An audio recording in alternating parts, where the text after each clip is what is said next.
Speaker.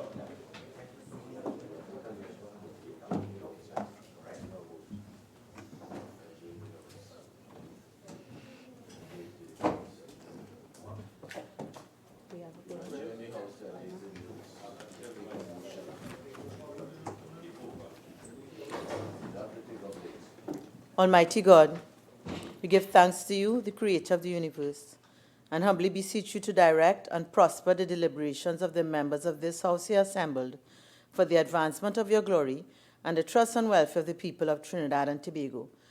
Grant that peace and happiness, truth and justice may be established among us for all generations. Amen. Amen. Namaste.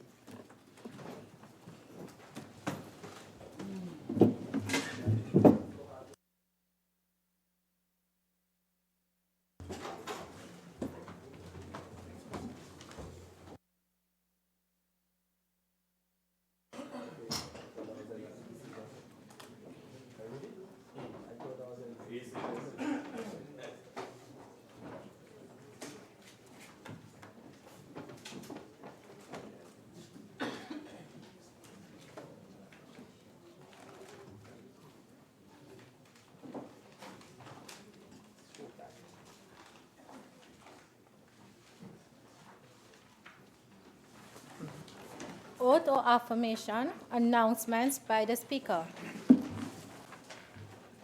Honorable members, Mr. Esmond Ford, MP, member for Tunapuna, has requested leave of absence from sittings of this House from July 23rd to August 30th, 2018.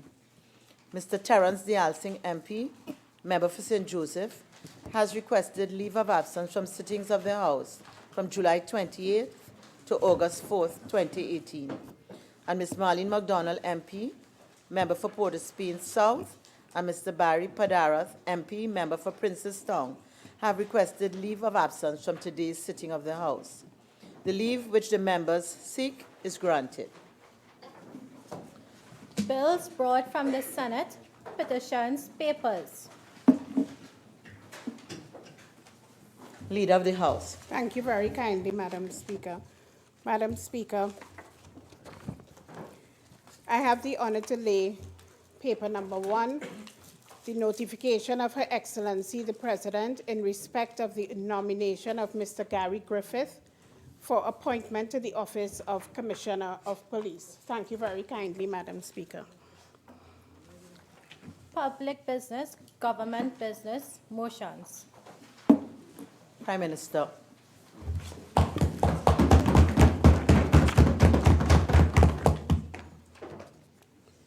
Madam Speaker, I beg to move the following motion standing in my name.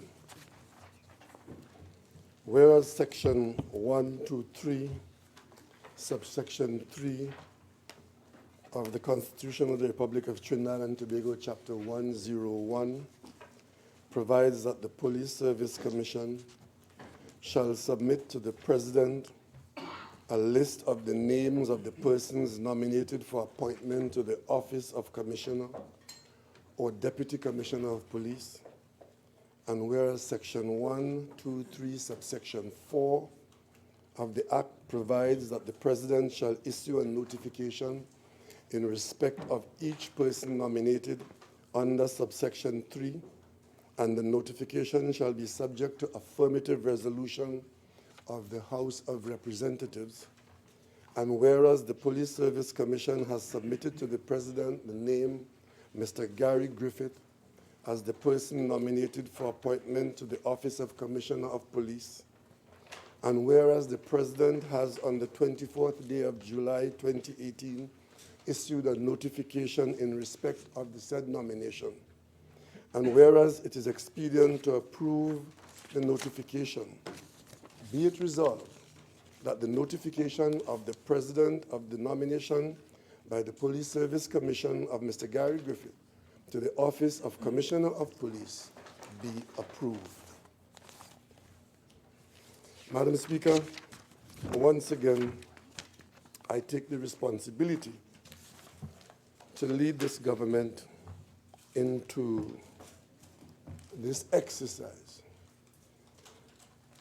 It has been an exercise which has attracted a lot of national attention for good reason, Madam Speaker. And as a result of that, it has been exposed to a lot of public commentary, public debate, as to whether, in fact, on this occasion, the selection of a commissioner of police could be had by the end of a long and tedious process, or whether, in fact, we should begin to build a fire service now that the house is on fire. Madam Speaker, let me, for the clarification, take, with your leave, and then and crave your indulgence to allow me to clarify just within the perimeter and the borders of this particular institution in front of us, because I know I need to be particular to the substance in front of us. So I promise you I won't stray too far. But for clarification, with respect to the public debate, let me point out how and why we are doing this. Madam Speaker, the last time we had a commissioner of police appointed to that post in Trinidad and Tobago was in August 2012. At that time, Madam Speaker, after this same process that we are going through now, this identical process, earlier on in 2010, I think it was, in 2010, we had appointed a commissioner of police by this identical process. And I want to repeat that so that those who want to take issue with this process now would know that this is the identical process that was used under law, under the Constitution, to appoint and have in place in 2012 a substantive position held by a foreigner, Dr. Dwayne Gibbs. And Madam Speaker, at that time, the government of the day, many of whom are with us here today, I presume, not all of them, but some of them might be, saw it necessary and expedient to terminate the contract of this substantive commission, creating a vacancy. And Madam Speaker, for reasons best known to my colleagues who were in the government at that time and was responsible for the country's executive, for reasons best known to them, Madam Speaker, they proceeded not to initiate the process to appoint a commissioner of police.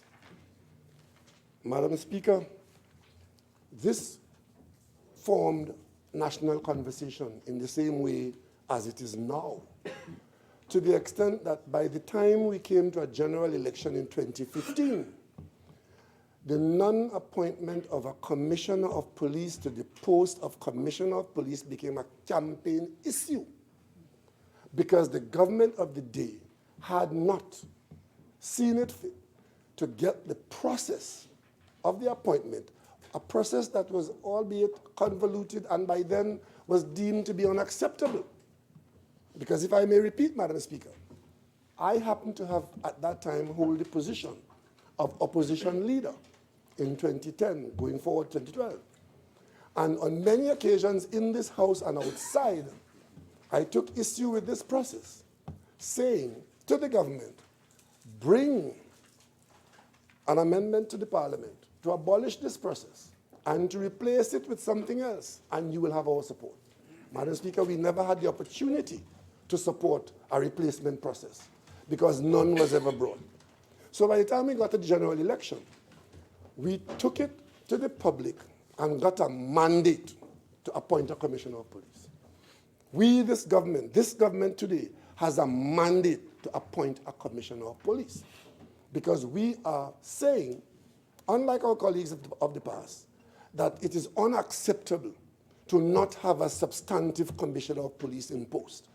And to have a series of acting appointments is not the best way to run the police service. And I would not here go into any details or going at all into the matter of the consequences of not having a substantive appointee.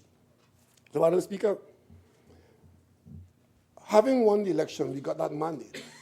And one of the first things we did, Madam Speaker, in trying to execute that arrangement was to determine, through the executive of the country, who is responsible to initiate the process, because a process had to be initiated where you ended up hiring a firm of a certain quality identified in a particular way and give to the firm the responsibility to evaluate all the aspirants, the applicants for the position of commissioner and deputy commissioner. And Madam Speaker, for many months, we could not determine who it was in the public sector administration was responsible for that. I can tell you as Prime Minister, I had to be inquiring whether it is the commission who initiates it, and the answer was in the negative. Whether it is the DPA, the answer was in the negative. Who is responsible? And then we determined, Madam Speaker, we came to a conclusion that apparently there was no office of state that was clearly identified or who had assumed the responsibility that since a vacancy existed for Commissioner of Police, that there should be a responsibility on the part of a particular office to initiate a process so that a commissioner could be appointed. And that was never tested because the previous government, since 2012 into the period of 2015, 2016, we had not initiated the process. The Attorney General, in advising this government, determined that we could look at the order because it is the order that has the do's and don'ts in it.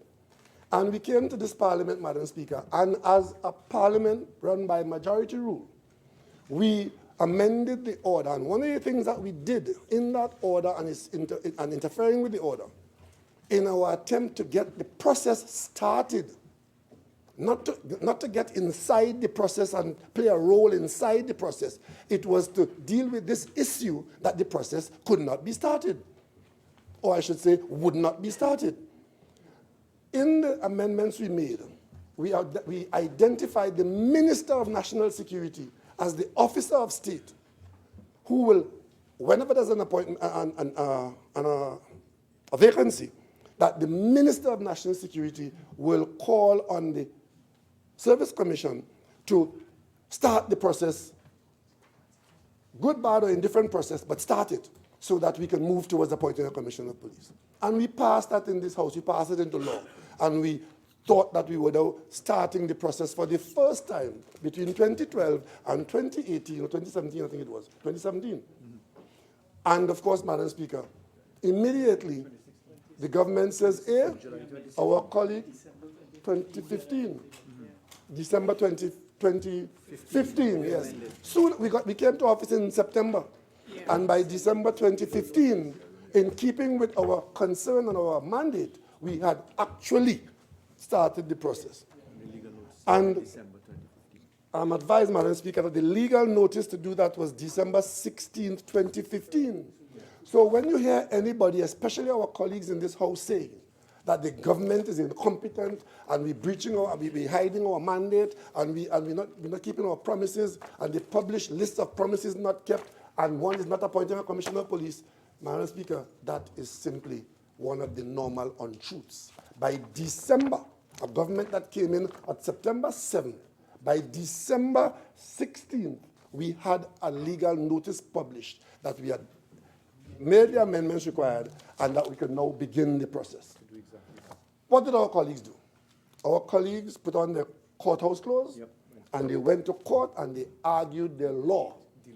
And the argument was, Madam Speaker, that the government had interfered with the independence of the Police Service Commission, and that the government wanted to do all kind of things with the police.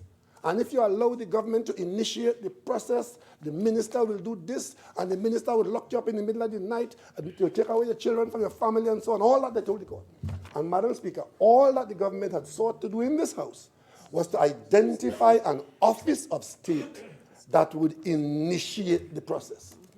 The judge examined all that we had done, and on the 14th of July 2016, this legal challenge came to a head when the judge ruled that he will remove the ministerial intervention and leave that with the Service Commission. So the work of the commission was not interfered with. What we had put in place survived the challenge. All that was moved was the minister was removed from the process. But it clarified for the country, and it put on the shoulder of the commission that you get on with it. And Madam Speaker, that is how the process was started.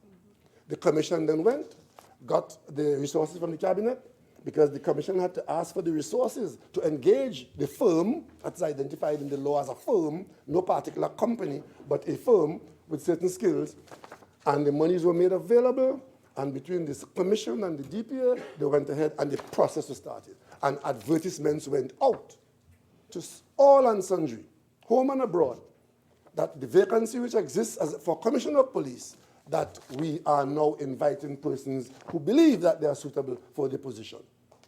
Madam Speaker, we expected that persons with the skills of one kind or another and the experience of one kind or another from all over would apply. And we did get some applications, but I want to make it quite clear.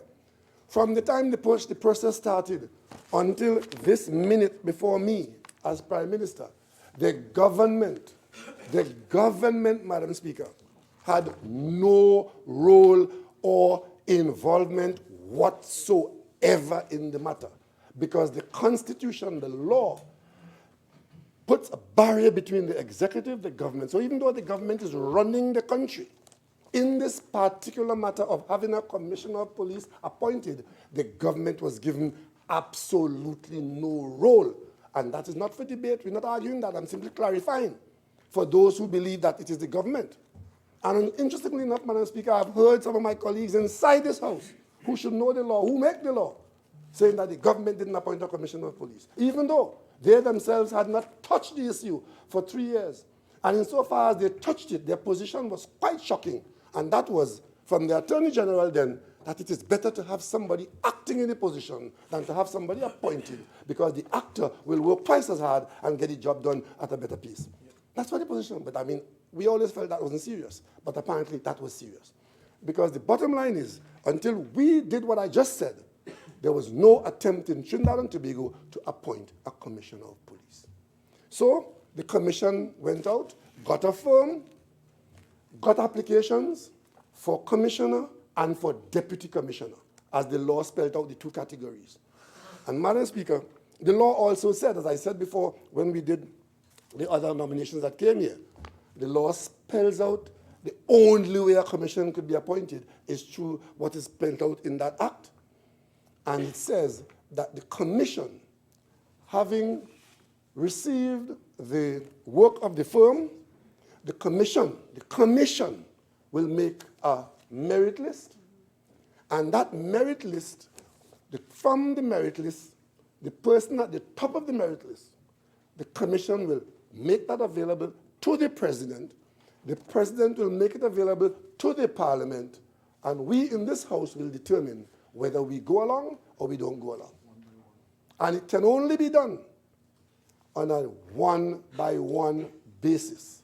So the law, the Constitution says you take the name at the top through the route, and it comes here. If the House doesn't support it, then the commission goes back to its merit list, the same merit list, and it will then take the next one at the top. Madam Speaker, the commission, in doing so, would have established from its applicants a group of persons who qualify to hold the post of Commissioner of Police. And that would be in the documents provided to the Joint Select Committee. When the first notification came here, Madam Speaker, before it came to this House, there was a lot of disquiet in the public about how the thing went. And all of us in the government, and I dare say in the opposition, came here to this House with certain qualms as to what we were dealing with. As a result of that, Madam Speaker, I on this side, leading this side, said to this House that the House should seek assistance.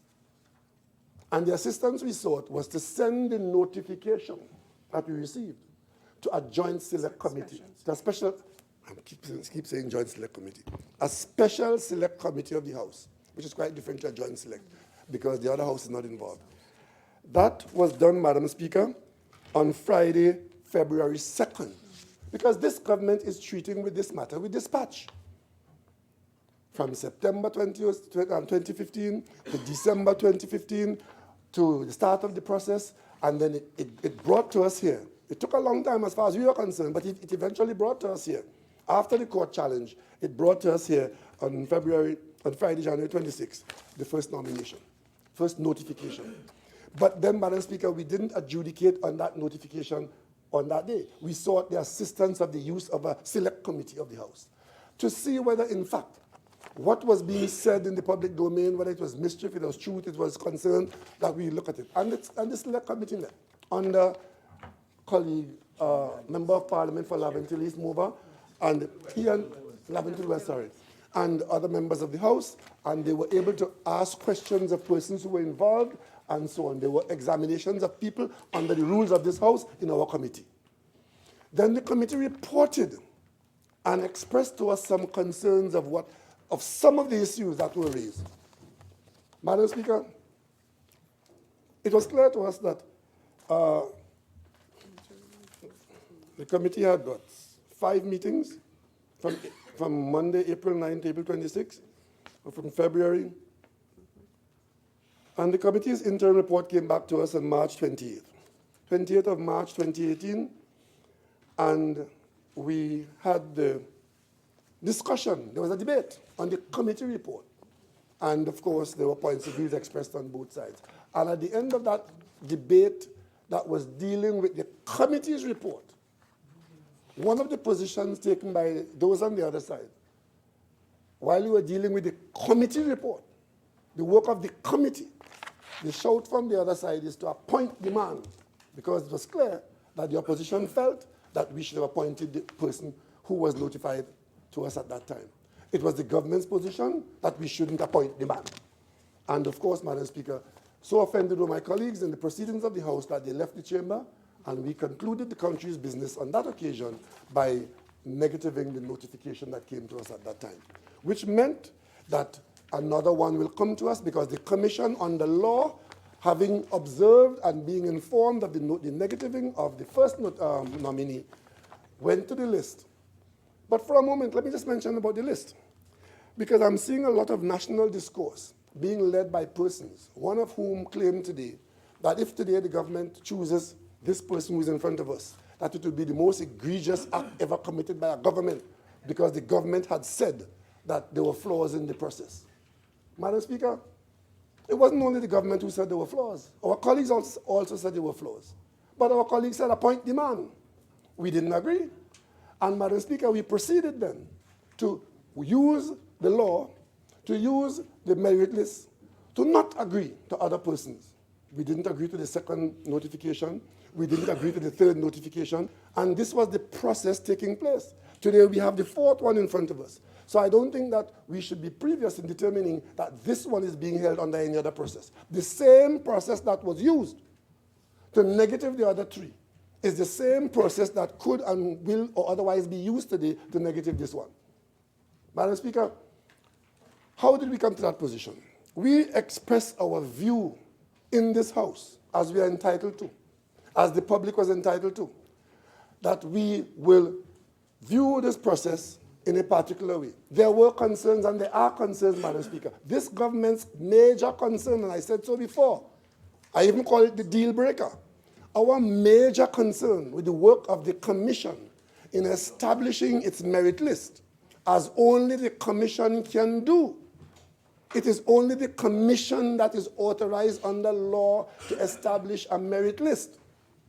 And the Commission established a merit list. And on that merit list, Madam Speaker, the Commission placed 2 persons who had not applied for the job as number 1 and number 2 for the post of Commissioner of Police. We discovered that, Madam Speaker, without question by the work of the Hines Committee, that select committee.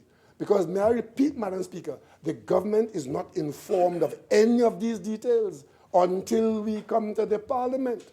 I have only now received the CV of Mr. Griffith. It's here, and I'll come back to it in a little while. Only as I stood up here, Madam Speaker, I came in 1 minute late, and I was able to have this before I was called upon to speak. And I am now seeing Mr. Griffith's qualification and his notification for the first time. The government has no prior knowledge or involvement in the process of any of the nominees. So the merit list, when we saw it for the first time, by that time we had the work of the committee. And we understood, and we had it confirmed because it was being rumored it was being rumored that persons who didn't apply for the job were in fact the persons who had been offered the job. And persons who applied for the job were in fact put further down the list. Even though in some instances, such persons were deemed by the commission to be suitable for the position. I spoke on that matter in here, Madam Speaker. There was a weirdness involved in it, but the government satisfied itself and fixed it. Because we took the position that under no circumstances are we going to accept a person who did not apply for the position into the position of Commissioner of Police. Madam Speaker, I went further. On nominee number 1, right? And nominee number 2, I said to this House that our concern was that the persons themselves in applying for the job and not applying for Commissioner of Police could do one of two things. They could be saying to themselves that they do not have the confidence to do the job and therefore they do not see that they should be appointed to the job. And secondly, they may very well know something about themselves that they would not want to be exposed to an examination on the spotlight of asking for the post at the top of the police service. We said those may be considerations, but in any case, we will confine ourselves on this side to the nominees who applied for the job. And so the next part that comes in, nominees who apply for the job who are on the merit list. Because there's no other list. The law says, Madam Speaker, that it is only the merit list you can use. And Madam Speaker, when we sent this matter back to the commission, it was the leader of the opposition who asked, what was the purpose of the debate? What is the government's position? And I intervened then, Madam Speaker, and clarified it. I said the government's position is that we are sending this back to the commission for its review. That's on Hansard. Yes. And those who don't want to hear it or don't want to see it, that doesn't matter. It's on Hansard because I realized, Madam Speaker, what door was being opened there. We had a debate. And my colleagues on the other side were saying the debate was a waste of time because we had not concluded as to what we should do. It was clear to me. They didn't know what to do, but the government knew what to do. We sent it back to the commission. And incidentally, Madam Speaker, in the interim, the commission was under new leadership. But some of the members who were there before are still there. Very interesting commission. Under new leadership with persons who took part in the first process. Madam Speaker, when it went back to the commission, in writing to this House, I gleaned from what the commission said that they thought that they could review the process in a way to change or remove the merit list. The commission also sought senior counsel advice, as the government did in the interim. And the senior counsel advice available to the commission, as the commission told the House and told us in the country, is that they cannot deviate from the merit list that is established, because without the merit list, there is no process by which the government or the parliament could proceed to appoint a commissioner of police. So whatever we thought before, whatever we thought, constitutionally, it is the merit list, and we would be crazy, Madam Speaker, to be told that, and then stand on ceremony and say, well, I did say that I didn't like it, and I did say I had concerns about it, and I'm going to do something else. And I said in this House, we will do nothing in this process that will allow the government's actions at the end of the day to face challenge in the court that will succeed against the government's action. And I maintain that position today, Madam Speaker. We have to follow the law, and we are following the law. So we follow the law. As of today, this is the 4th nominee. First 2 didn't apply for the job. And the government makes no bones about it, that we are not, we were not, we now not supporting, and we'll continue to defend our position. We did not support those who didn't apply for the position. Of course, the argument was from the other side and elsewhere, well, all of them apply, they're all in the same ballpark, so they're all stars. The government doesn't agree to that. Doesn't agree. Of course, there are those who will say the government shouldn't agree, but that's the government's prerogative. The third person, the third nominee, was the nominee who is today leading the police service and has led the police service for 6 years. Madam Speaker, I will not go into the report that's in front of us on the state of the police service, but permit me 1 minute to indicate, Madam Speaker, that in the same way we started the process early in our tenure to start to get a commissioner of police appointed, we did something else. We appointed a high-powered committee under Professor Ramesh Deosaran, involving the police and other experts in the country, to examine the police service under what we call a manpower audit. That's right. Madam Speaker, I don't know how many members of this House read that manpower audit, a very substantial document in 2 volumes. But subsequent to the committee that received that document, which we laid in the Parliament, the Deocean Committee did yeoman service in this country and presented to the government the findings of that report. We laid that report in this Parliament and sent it immediately to Joint Select Committee. It is a committee on the state of the police service, and I recommend it as bedside reading. If you don't want nightmares, or if you want nightmares, read that as bedside reading in the country. There are restricted volumes available. I promised today as Prime Minister to make 10,000 copies of that document available in this country so the population could see what is the police service of Trinidad and Tobago and to understand why we are losing the fight against the criminal element, Madam Speaker. And I keep saying, and I'll say it again, I have no named horse in this race. But what I want for myself, for my family, and for every citizen in this country is an effective police service. Madam Speaker, when you read that report, and we said it here, we are not going to support the nominee number 3, who was acting commissioner for 6 years. Is it 6 years? Yeah. Yes. Worse than I thought. 2012 2012 to 18. to 2018.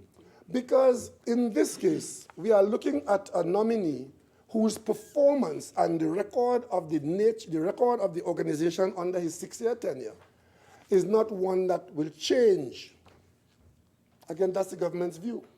And what I said on behalf of the government was that make that nomination, confirm it, and the day after you confirm it is business as usual. Madam Speaker, I could have said that that was unacceptable because I have read the report that's before us now that's going to come for debate early in the next term.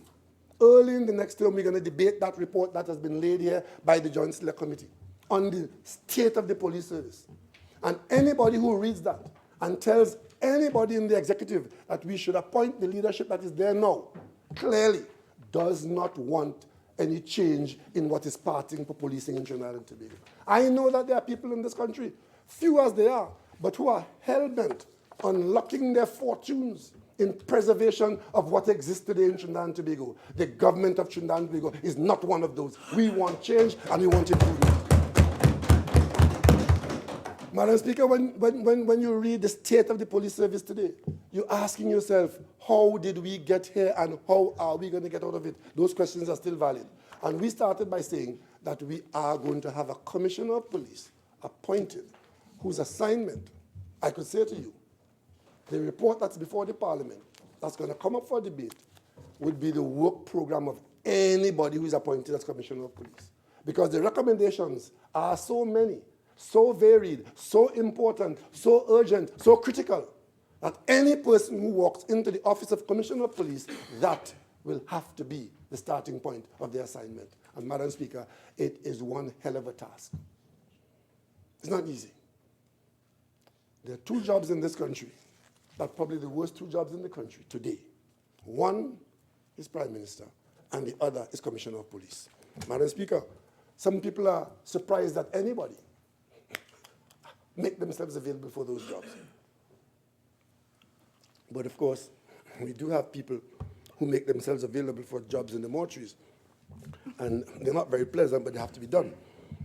Madam Speaker, so this question of the government did say the process was flawed. So what is it? There's no greater condemnation in this country than a general election. Those of us who've been in the opposition, we spend the whole period telling the country how bad the government is. And then if the government wins the election, what does the opposition say? That they're not the government? If I feel that I'm wrong and I go to court knowing that I'm right and I should win the case and the court rules that you are wrong, what do I say? That I did say I was right, so I'm still right? We said, Madam Speaker, that we had concerns about the process. And the major concern we have dealt with by not appointing people who were not applicants for the job. If there are others who have other issues on which they take their position, fine. We said that we will consider the acting person because he's an applicant for the job, and we considered and gave serious consideration, but at the end of the consideration, based on our understanding of the progress that has been made and that could be made, painful as it is, we had to put the people's interests before the interests of an individual. And Madam Speaker, the government had no difficulty of doing that without fear or favor, malice or ill will. So, Madam Speaker, that brings us today to the fourth nominee. And if today we don't accept this nominee, as I told you before, Madam Speaker, the Commission does not report to the government prior. The Commission may have no other nominee, and if they don't, then the process now ends, and then we start all over again. And I presume that there are those who will tell us we start all over again, and we have a guarantee that the outcome would be any better. But let me just make a comment in respect of something I've heard. As soon as it became public that this nominee was likely or was in line to be accepted by the government, spokespersons for the police second division jumped out and made a statement that I find quite disturbing. And the statement is this, that they don't want this individual because politics and police don't mix. Madam Speaker, let me just for the moment examine that statement, which I find to be a very disturbing statement. Because what the police is saying, that they have an alternative to what might come out of this house. And they might also be saying that they should be left to be pleased in their own way as to who should run the police service. Let me say something to the police today from the Parliament. Whenever there's a question mark in this country about safety and security, the person who is asked about it is the Prime Minister of Trinidad and Tobago. And if that is so, I've heard no murmurs, so I presume that I'm right. Somebody killed somebody, is the Prime Minister. Somebody break a shop somewhere, is the Prime Minister. Policeman gambling somewhere, is the Prime Minister. Madam Speaker, if that is so, and I just point out to you that the government, the commissioner, the government has no say in the police leadership, but the Prime Minister of Trinidad and Tobago is also the Prime Minister, in that role, is also the chairman of the National Security Council. And that National Security Council is a repository of information that is not made available to the public at large. And I want to remind the public that there is a National Security Council in this country, like in most serious countries. And in that body, there's information that is not available, and I should say sometimes ought not to be available to the public at large. For better or for worse, I think for better. Madam Speaker, the police spokespersons have taken this position that they, and I will interpret it this way, they will not support a nominee if it's made today in this way. That, Madam Speaker, is an unacceptable position because first and foremost, persons who are employed as police officers in this country are not employed there for their own personal entitlement. They are employed there to carry out the duties for which they have been hired. And I will go further to say some of them have either carried out those duties or failed to carry out those duties in such a horrible manner that they have put at risk every citizen in Trinidad and Tobago. And that does not in any way, Madam Speaker, take away from us the fact that there are police officers, men and women, in and out of uniform, who are going beyond the call of duty. But, Madam Speaker, this is not the first time that we would have made an intervention into the police service. I was a member of the government of Trinidad and Tobago when this crime story started to grow, when the first seeds of this crime explosion started. And everybody in this country was saying the way to deal with it is to bring in Scotland Yard, bring in Scotland Yard. Scotland Yard being the best yardstick of police measurement, Metropolitan Police in the UK, who would come here and assist us in strengthening our police service. The Prime Minister of the day did just that. Brought in SORT and got the support of the British government, and they sent Scotland Yard officers to Trinidad and Tobago to assist the police service in discharging its responsibility in a much better way than it was doing.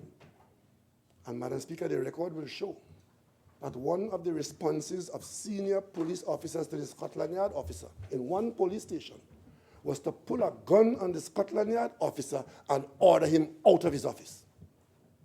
That is the history of this country. So today, Madam Speaker, I take very careful note of the statement made by the officer, and I hope that that is just a knee-jerk reaction, because, Madam Speaker, we just can't go on this way. We just cannot go on this way. And, Madam Speaker, I am not sure that Ansa McCall or Ocean or any serious state company will have a management with a record like what is reported in that document, which you're going to get to in about a month or two, and decide that the way to do this is to subscribe to the principle of physician heal thyself. Madam Speaker, it is the view of this government that even without this nominee or any other, the current police service is not able to heal itself. And Madam Speaker, it's on that basis that this nomination before us is to be considered by all of us. And I say something else. I heard my colleagues on the other side today telling the media they want to know the government position before they could have their own. Madam Speaker, this notification is not here to the government. It is here to all 41 members of the House of Representatives. And so, Madam Speaker, I beg to move.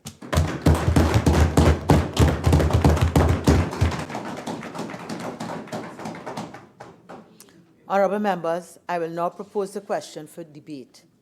Be it resolved that the notification of the President of the nomination by the Police Service Commission of Mr. Gary Griffith to the Office of Commissioner of Police be approved. Member for Oropouchis. Thank you. Thank you very much, Madam Speaker, for the opportunity to join this debate on this extremely critical juncture in our history.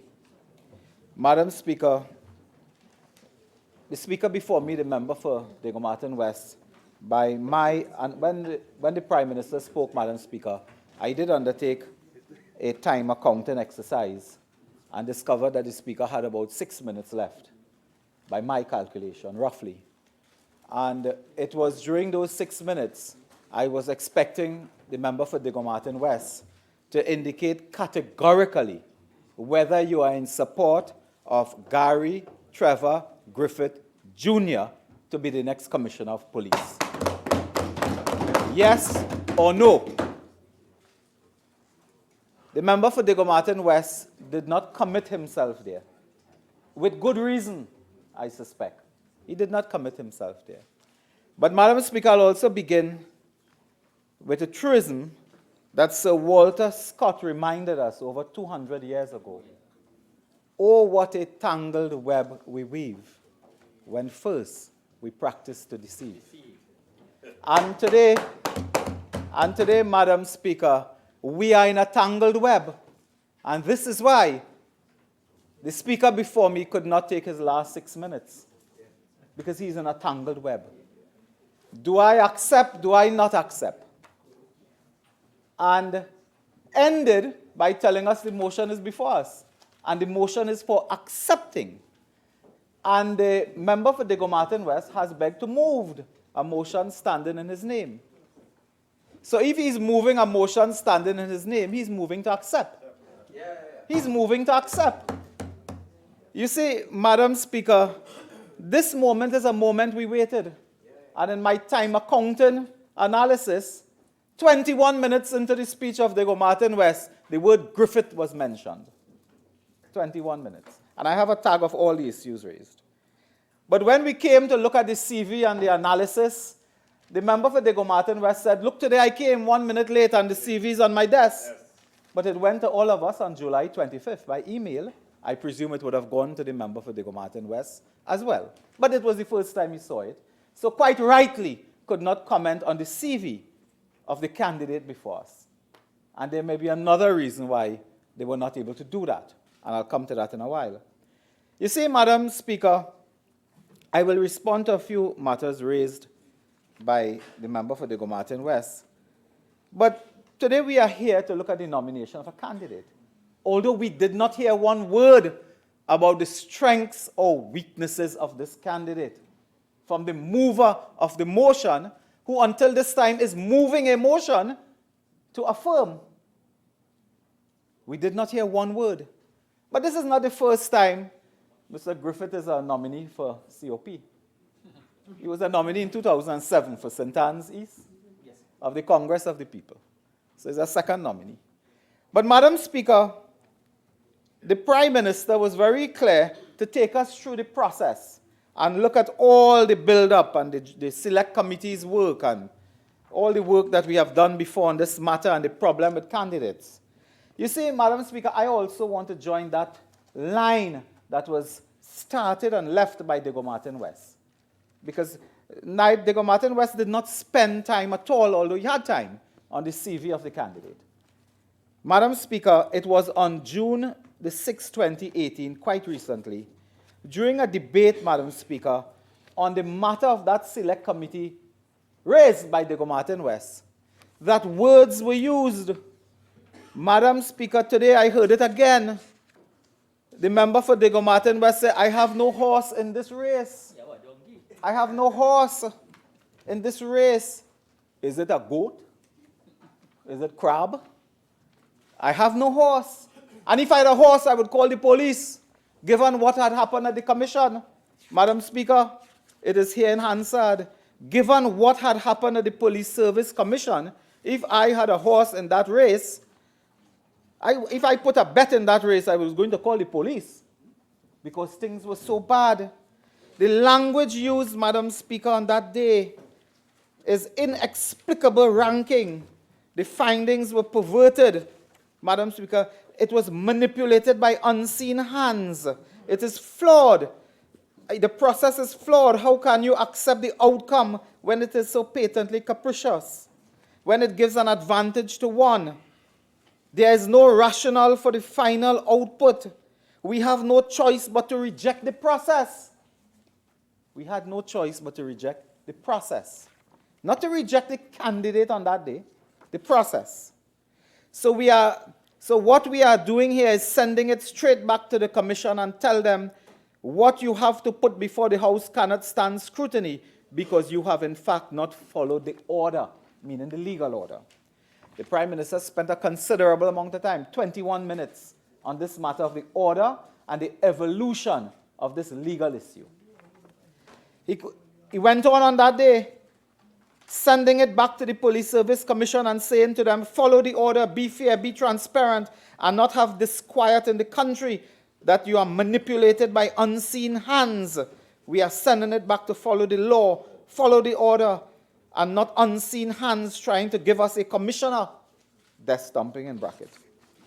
Madam Speaker, if the process was so bad for one, how could it be good for another? That's a fundamental issue. If the process was flawed, as the member for Diego Martin West told us on that evening, the reality is that the process was severely flawed, unsafe, unsatisfactory, unsung, and unreliable. The process, that process gave rise to a merit list. The candidate before us is on that merit list. If the process was wrong for A, B, and C, how it could be right for D? That is the issue. Let me make the point very clearly, Madam Speaker. Most, if not all of us on this side, we are known to and know the candidate, the nominee. We know him professionally. We worked in cabinet. The Prime Minister did not say that, but he knows that. He will not say that. Those words will not be uttered from those opposite. Worked in cabinet. Worked as National Security Advisor. Worked on the National Security Council. We know the gentleman professionally. I have said in the press, I say it again. The gentleman is a very able gentleman. Very useful. Hardworking, committed. We are known to each other, even socially. He's a gentleman, Madam Speaker. You could see him at large in Tong, and Tong is not one specific place, San Fernando West. At large in Tong. And he's known to all of us. So what the issues we are raising has absolutely nothing to do with Gary Griffith specifically. Has nothing to do with it. It has to do with the hypocrisy of the government. It has to do with this double standard. You see, when this game started, I'll use an analogy that Diego Martin West maybe more than anybody else could understand. When we tee off for this round, Diego Martin West knew it was a dogleg hole, and he knew where the flagstick was planted. And today, we arrive at a juncture where the only person who knows where the flagstick planted is the one who moved this motion. And it's a dogleg hole, so you can't see it. And that is why today, the Prime Minister could not use, this is probably the first time in life I've ever heard in all these years that Diego Martin West could not use all of his time. Madam Speaker, when you look at the CV of the candidate, and I've read it, I don't want to quote because my time also would be limited. It's very instructive that this candidate quite properly puts as his major achievement all the achievements under the member for Siparia, Kamla Prasad Bissetta. And I don't want to, I mean, all the members would have the documents and so on, Madam Speaker. But the candidate lists all the achievements of the People's Partnership. When I look at the CV, this is a manifesto document for the partnership and the UNC. Madam Speaker, set up the National Operations Center, built 9 police stations. Huh? It's performance directed. This is a manifesto of the People's Partnership. All his achievements as National Security Minister, National Security Advisor. In fact, with great respect to the nominee, I didn't see much achievement before 2010 at that level. At that level.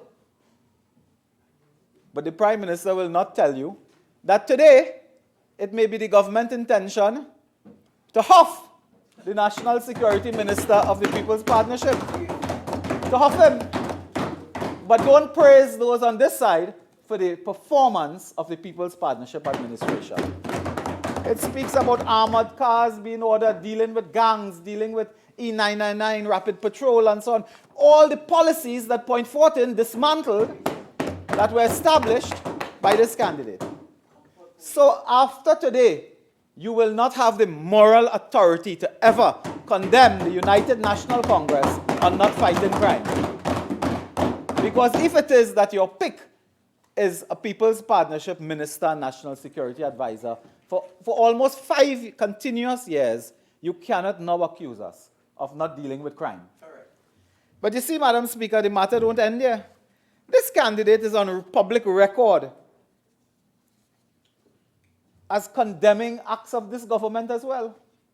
The member for what is it? He's always moved. Police Bay North, St. Anne's West. Made some comment about facial recognition. Mr. Griffith responded promptly to tell him effectively that he was not speaking the truth. And that is commissioner for you. To tell him that he's not speaking the truth. And the former administration had no facial recognition, CCTV, and so on. That he was being untruthful. The candidate issued a press release and reminded us of the failures of this administration as it relates to the United Nations Resolution 2178, as it relates to the National Operations Center, as it relates to the international work.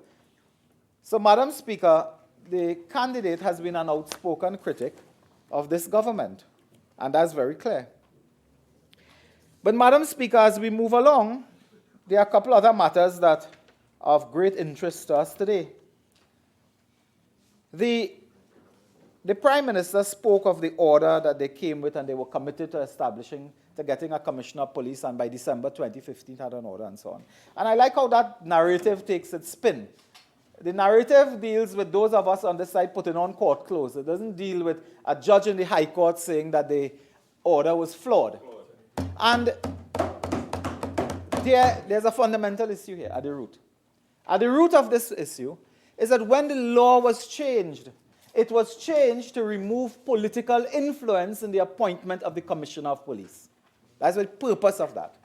And the Honorable Patrick Manning, deceased Patrick Manning, stated on the Hansard record that the purpose of that amendment was to remove the overt political influence. Madam Speaker, I put it to you today and to this country, we have gone back to the dark old days of a prime ministerial veto, where you sit in a room, cigar in hand, brandy in the next, and you just reject until you get the candidate of your choice. That is where we are. Justice Raj Kumar, the effect of that judgment when read is that the judge dealt with the issue of political influence, that the Police Service Commission should not even have the appearance of being influenced by any politician, Minister of National Security or otherwise. That is the essence of the judgment. But today, we came to the Parliament, 1 gone, came to the Parliament, 2 gone, came to the Parliament, 3 gone, came to the Parliament, halfway gone. And that's it. If the process is flawed, it's flawed. It can't be half flawed. As you reminded us, it can't be half pregnant.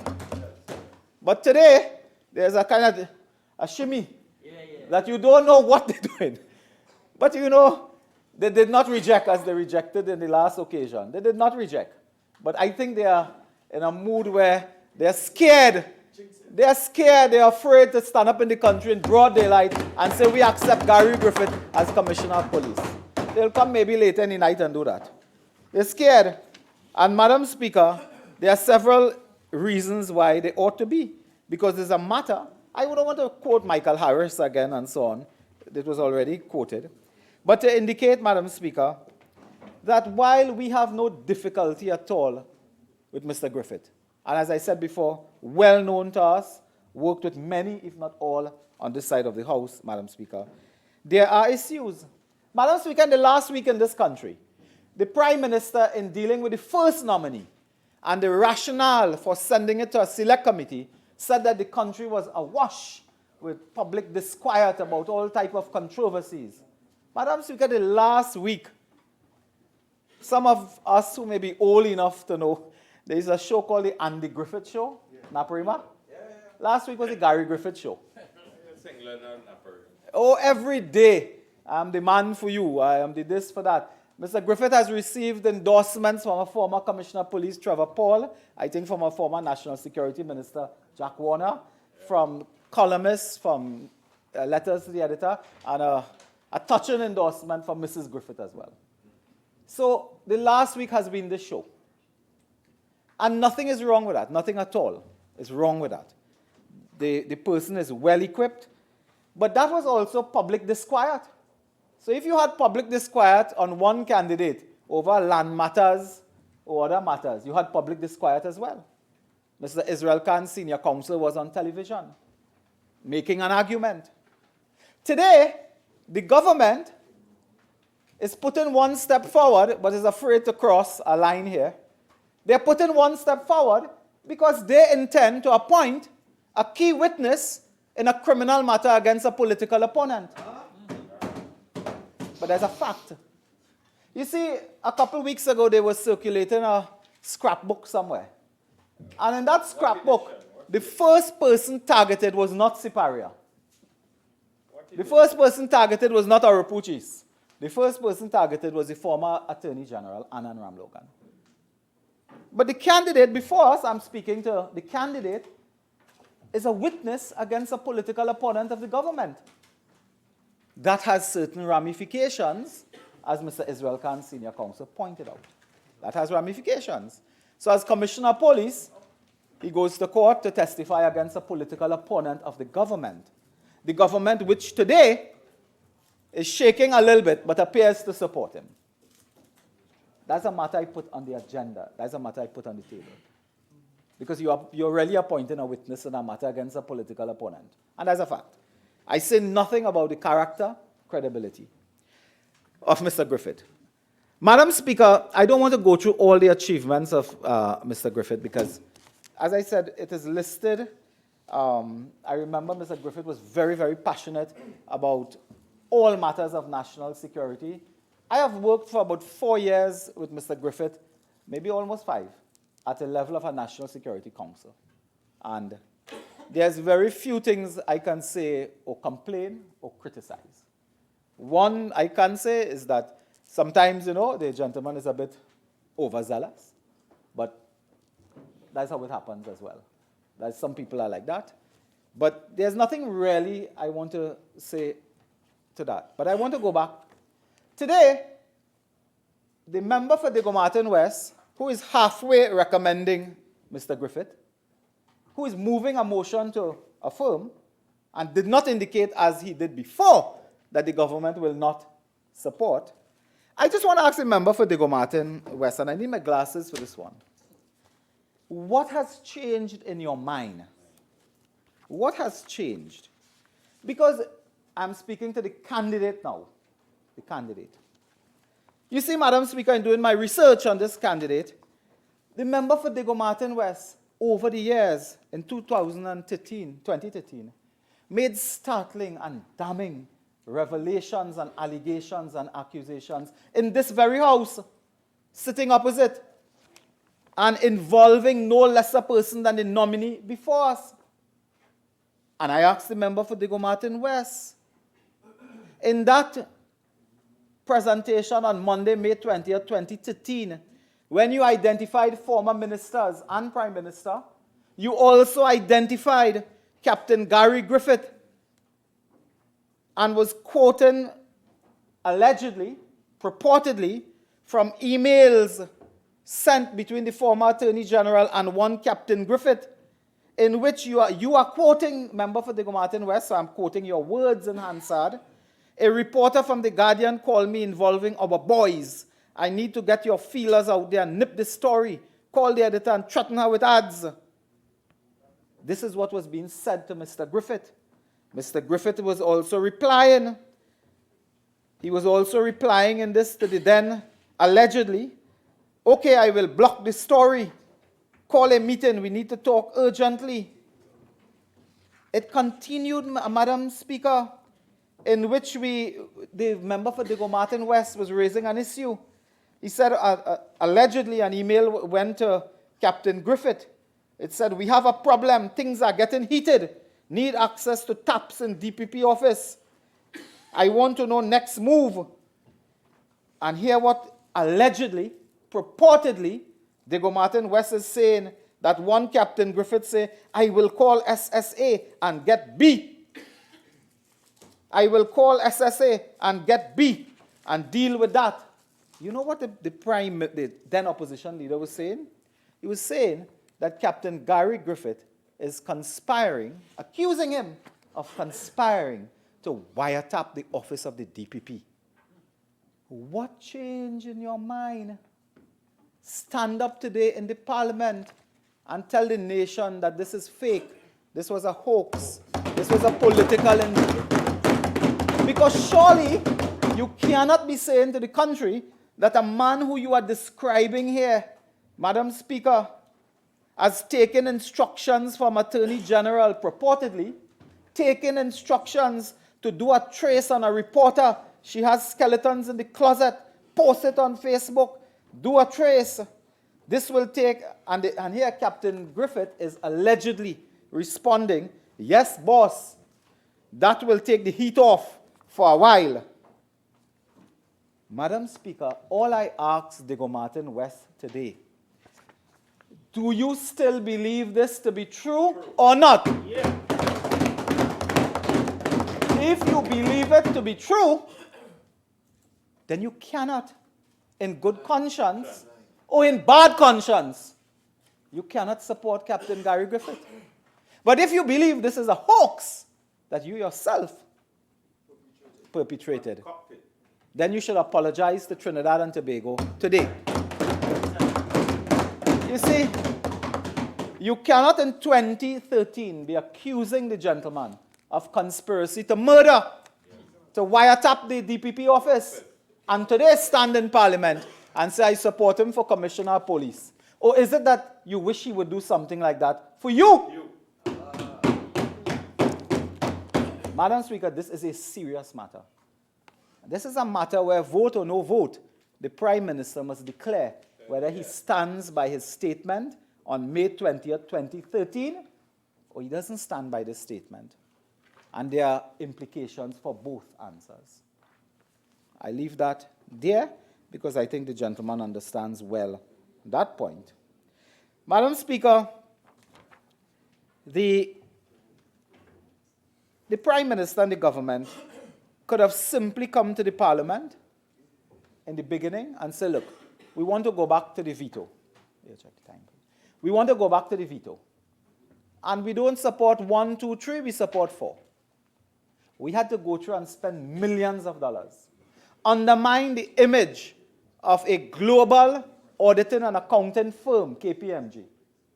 Incidentally, that firm is now advertising on Caribbean Airlines magazine. Caribbean Airlines is the state-owned Caribbean Airlines, has a whole front page ad, full page ad, with KPMG speaking about their professionalism and competence and the great job they do, while the government condemned them in Parliament. We undermined the Police Service Commission to get to this point. A tangled web. We undermined all of that, spent millions of dollars when all you wanted was a candidate. And if you wanted the candidate, stand up and say so. We want this candidate. This is the candidate of choice. And then who knows? We could have arranged ourselves. But every week, sine die, sine die, sine die, to come back to get Gary Griffith. Sine die in Latin, I think it means see you next week. Madam Speaker, Mr. Griffith and the Prime Minister dealt a bit with the police service and some of the issues coming there. The other point, and I just put it on the table because I said, Mr. Gary Griffith may well go on to be an outstanding and high-performing Commissioner of Police. May well go on that. I do not think so. And it has nothing to do with Gary Griffith. Mr. Griffith will not have the human resources, financial resources, and he will not have a supporting team as he did when he worked within the People's Partnership. He will not. The matter, Madam Speaker, is that it is also clear to us, Madam Speaker, that this entire process has brought into ridicule institutions of the state, the Police Service Commission in particular. But this is also, in a way, defeating the court. Because in the judgment of the court, they asked specifically, it was in a way specifically to remove political intervention and influence. So when you come and you just veto, veto, veto and get to your candidate, effectively it is the political directorate, it is the head of government that is doing this. So we have returned full circle to that process. It may be full circle, yes, but at least this time some of us, we can talk. It's not done in a dark room somewhere. Madam Speaker, when we look at the candidate before us, the candidate before us will have several challenges, assuming the candidate is accepted. And those challenges came out, incidentally, in the reports, in the various reports. I want to just place on record, in case anyone may harbor a thought. When the Select Committee of Parliament met, it was to consider the nominees that were given by Her Excellency the President, specifically two, Mr. Dolarchan, Mr. Philip. At no time was a select committee there to consider anybody else. So it would have been wrong and out of place for a select committee to reflect on Mr. Griffith or Mr. Williams or... Repeat it. So that Mr. Griffith had never been the subject of a select committee of Parliament. You better say that twice. Again, let me say the third time. The select committee of Parliament had to reflect only on what was before the Parliament. Mr. Dolarchan and Mr. Philip. We could not, and we sought legal advice on that matter. It was the Director of Personnel Administration who came, raised the issue, we sought legal advice. At no time did the select committee reflect on any other candidate that was not before the Parliament. It was chaired by Sam Lavantil West. So, Madam Speaker, Mr. Griffith was never the subject of a select committee. Was never the subject. But today, Mr. Griffith is the subject before us in this matter. The other point that we make on this matter is that we have taken on this side a principled position from day one on this matter.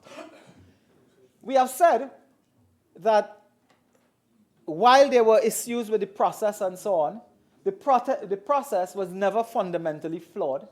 The Prime Minister has made in the Parliament, I don't know if he's making the argument elsewhere, we're at risk to say this outside, but has made in the Parliament an argument that the only reason they have, not the only, I think is the only reason, they have rejected 2 nominees is because those who were doing this, KPMG in particular, and PSC, took the approach of having a core talent pool strategy. Now, the Prime Minister says this in the House. I asked the Prime Minister if he's brave enough to say that outside the House.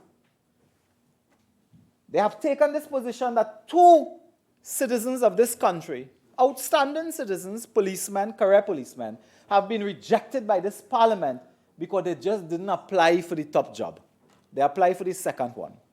And when a talent pool strategy was used, it emerged that they could be considered for either job. That's a dangerous thing. It is a dangerous rock to hang your hat. In Tobago, we have that saying too. Madam Speaker, they are hanging their hat on a rock that has wood lice. That the only reason you reject 2 outstanding candidates is they just did not apply for the job when the people have told you 1,000 times it is a common talent pool. 50 minutes up. So 2 persons rejected. One rejected because he was not a change agent or some kind. He was there a long time acting and we don't have confidence in him. Fine. And today you come today to halfway accept. Because you're halfway accepting this candidate who properly applied for the position. Madam Speaker, that has implications. In this matter, all type, even before this day will finish today, there are all type of lawsuits all over the place. You know, it's like who taking a lawsuit next? Who bringing out a ban next? Member for Rupuchis, your original 30 minutes are now spent. You're Please, entitled to thank 50. You may proceed. Thank you, Madam. So, thank you, Madam Speaker. So it is who taken? You have heard of Wayne Hade taking action against who? For leaking documents or leaking information. You have heard of Mr. Griffith himself challenging the Police Service Commission. When we are done today, you will have an avalanche of lawsuits on our hands that they will have to deal with one way or another.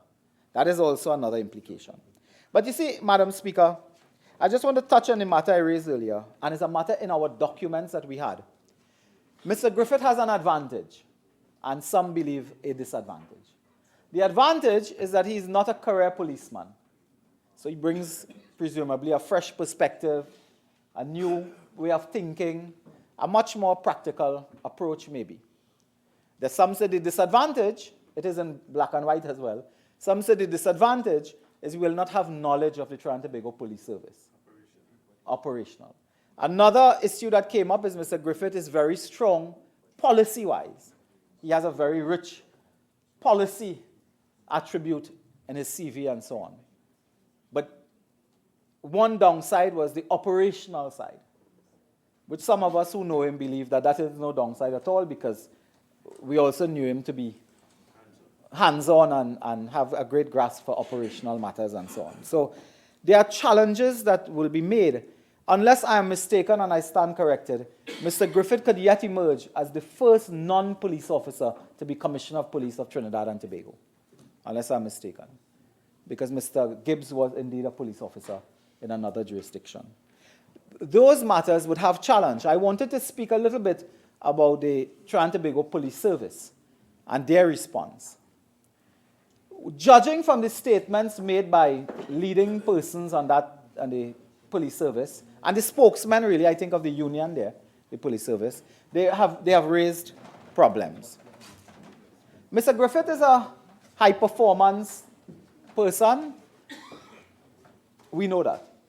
I believe that Mr. Griffith will have conflict with the 1st Division, the 2nd Division, the 3rd Division, the 4th Division, and the 5th Division, if it have all. But that will be another challenge facing a nominee like this. To work within an institution, but yet change the institution. That will be a fundamental challenge. It will be left to be seen whether indeed Mr. Griffith can cross that boundary.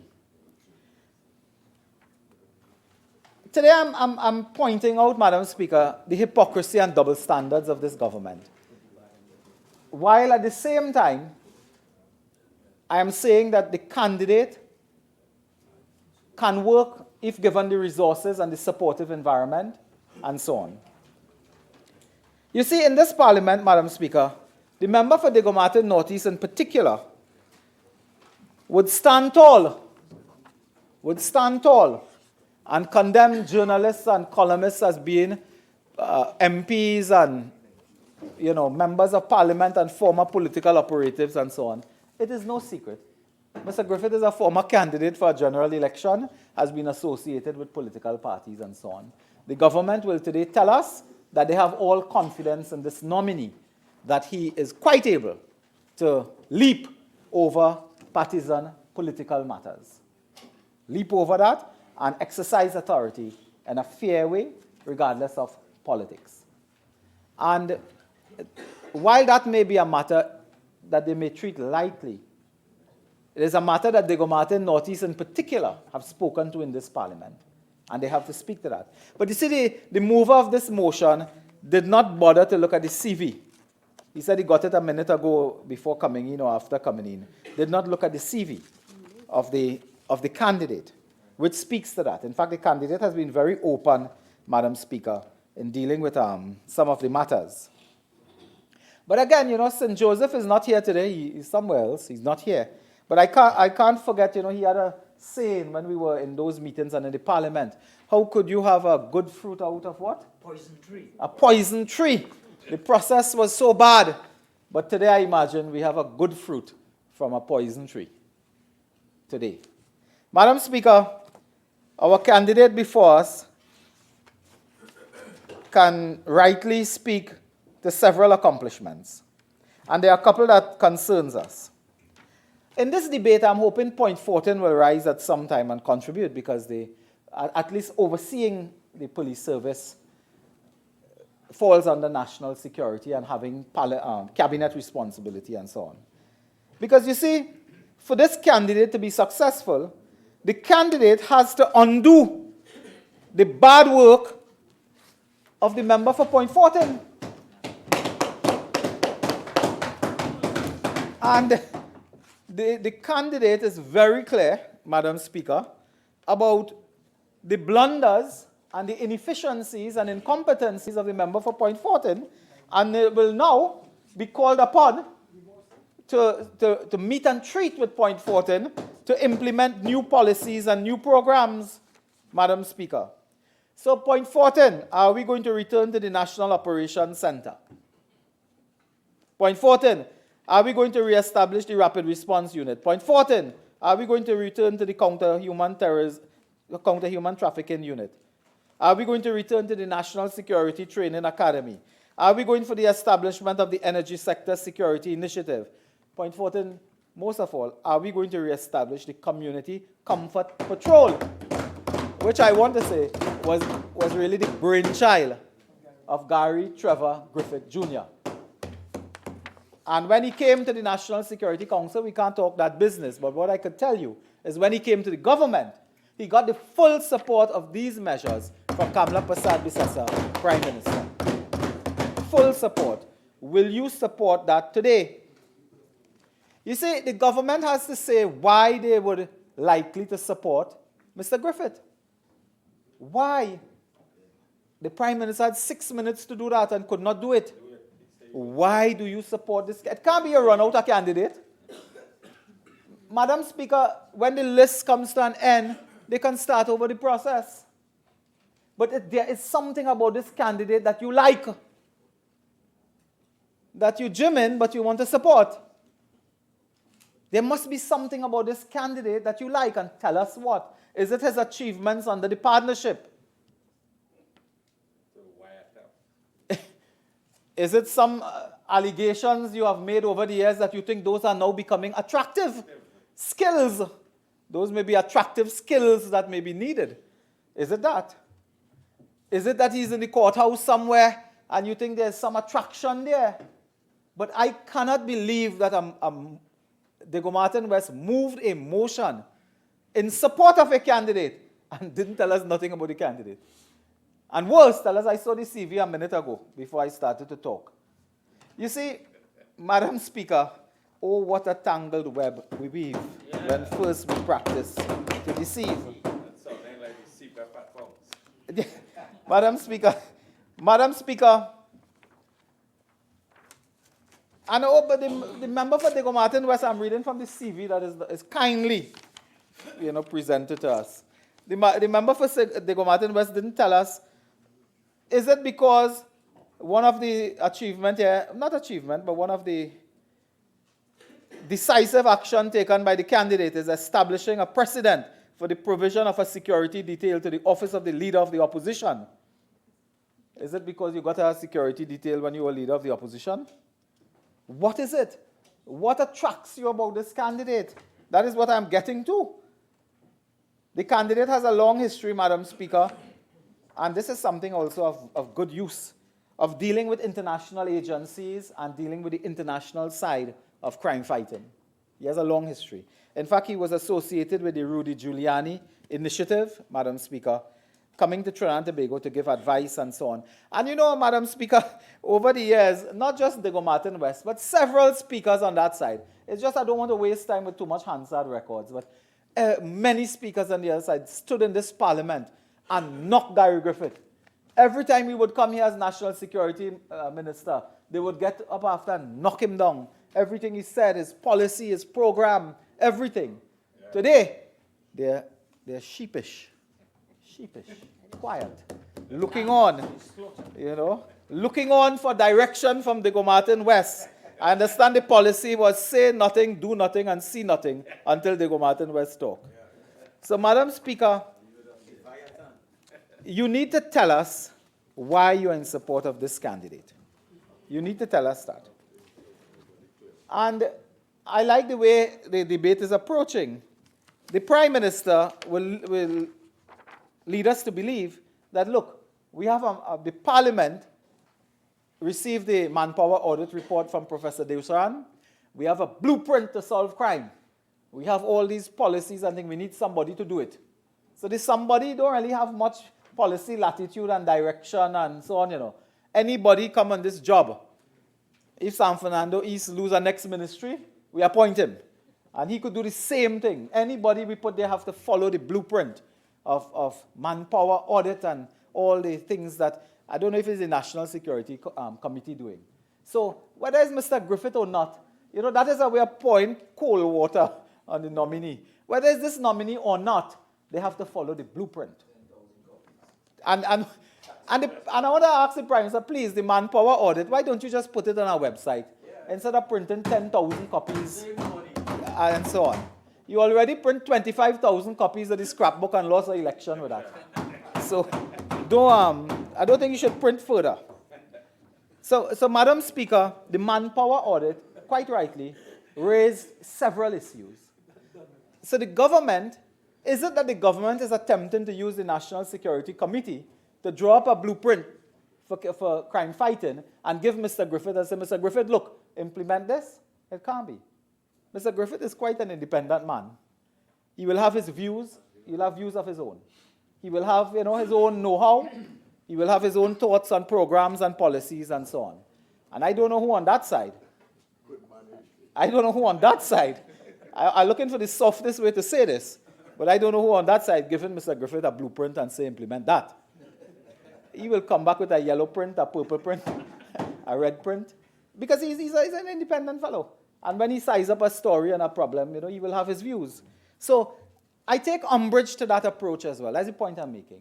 That you come to appoint a police commissioner who is independent, has complete control over the manpower, has financial autonomy, has control over the men and women in the service, and is there to come up with his own plan. And you say, we have a plan, we are producing a blueprint, go and implement that. That again shows you that there is no synchronization. the police commissioner has to come to you and give him your plan and implement his plan to deal with what he has seen. You don't come and tell him we pass in Parliament 20 measures as I want you to implement. It doesn't work like that. And I come now, Madam Speaker, in closing and winding up, to indicate that all that has happened today is that we are returning to the old veto system of political interference in the appointment of a commissioner of police. It is unfair to Gary Griffith.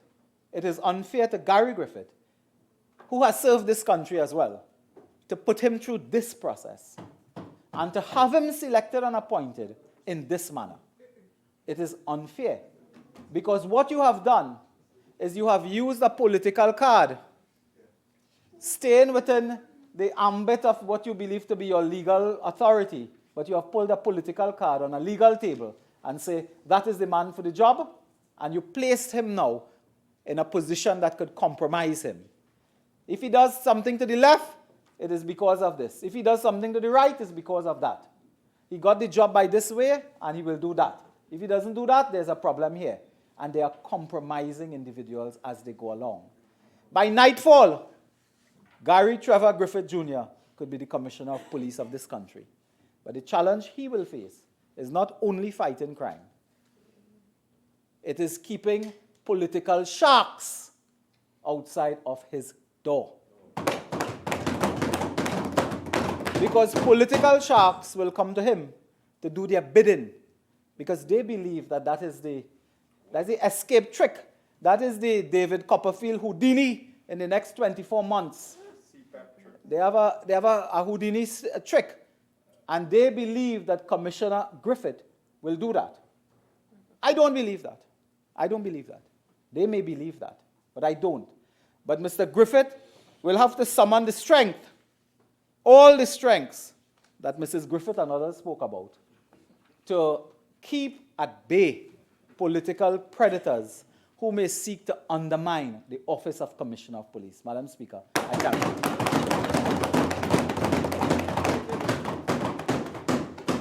Next. Prime Minister.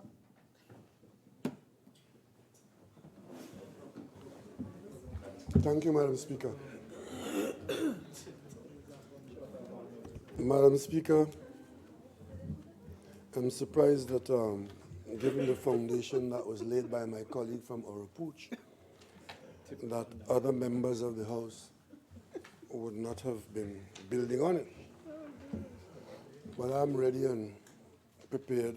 Madam Speaker, let me read the motion again because apparently the basis for the contribution of my colleague from Orapooch is a gross misunderstanding of the English language.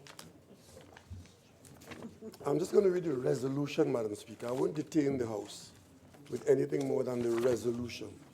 Because after I read the recitals, it said, be it resolved. And I did say, Madam Speaker, the requirements of putting my presentation on Hansard did say that the motion is in my name.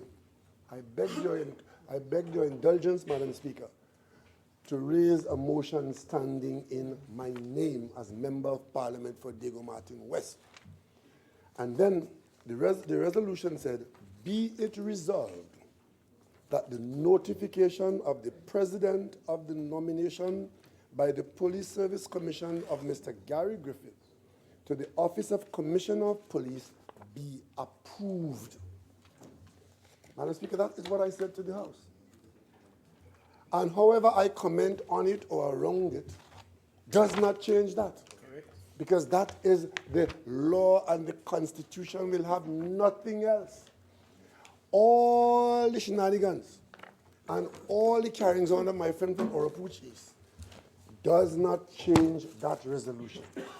So to get up here and say he wants to know what my position is before he can determine whether in fact the government has a position. I said from this place on many occasions, Madam Speaker, that the government is clear as to what its position is, and it's a bit of self-praise for those on the other side to be forever assuming that the government doesn't know what it's doing, and they know what the government is doing and doing wrong, and therefore it's a problem. And now he comes here and say, to use the analogy of golf, is a dog leg, and the prime minister is the only one who knows where the flag is. Well, I always know where the flag is once I get on the tee box. So, Madam Speaker, he is admitting that the government always knew what the flag is. The government always knew where the flag is because the government knew that the flag is by where the law said the government is supposed to be.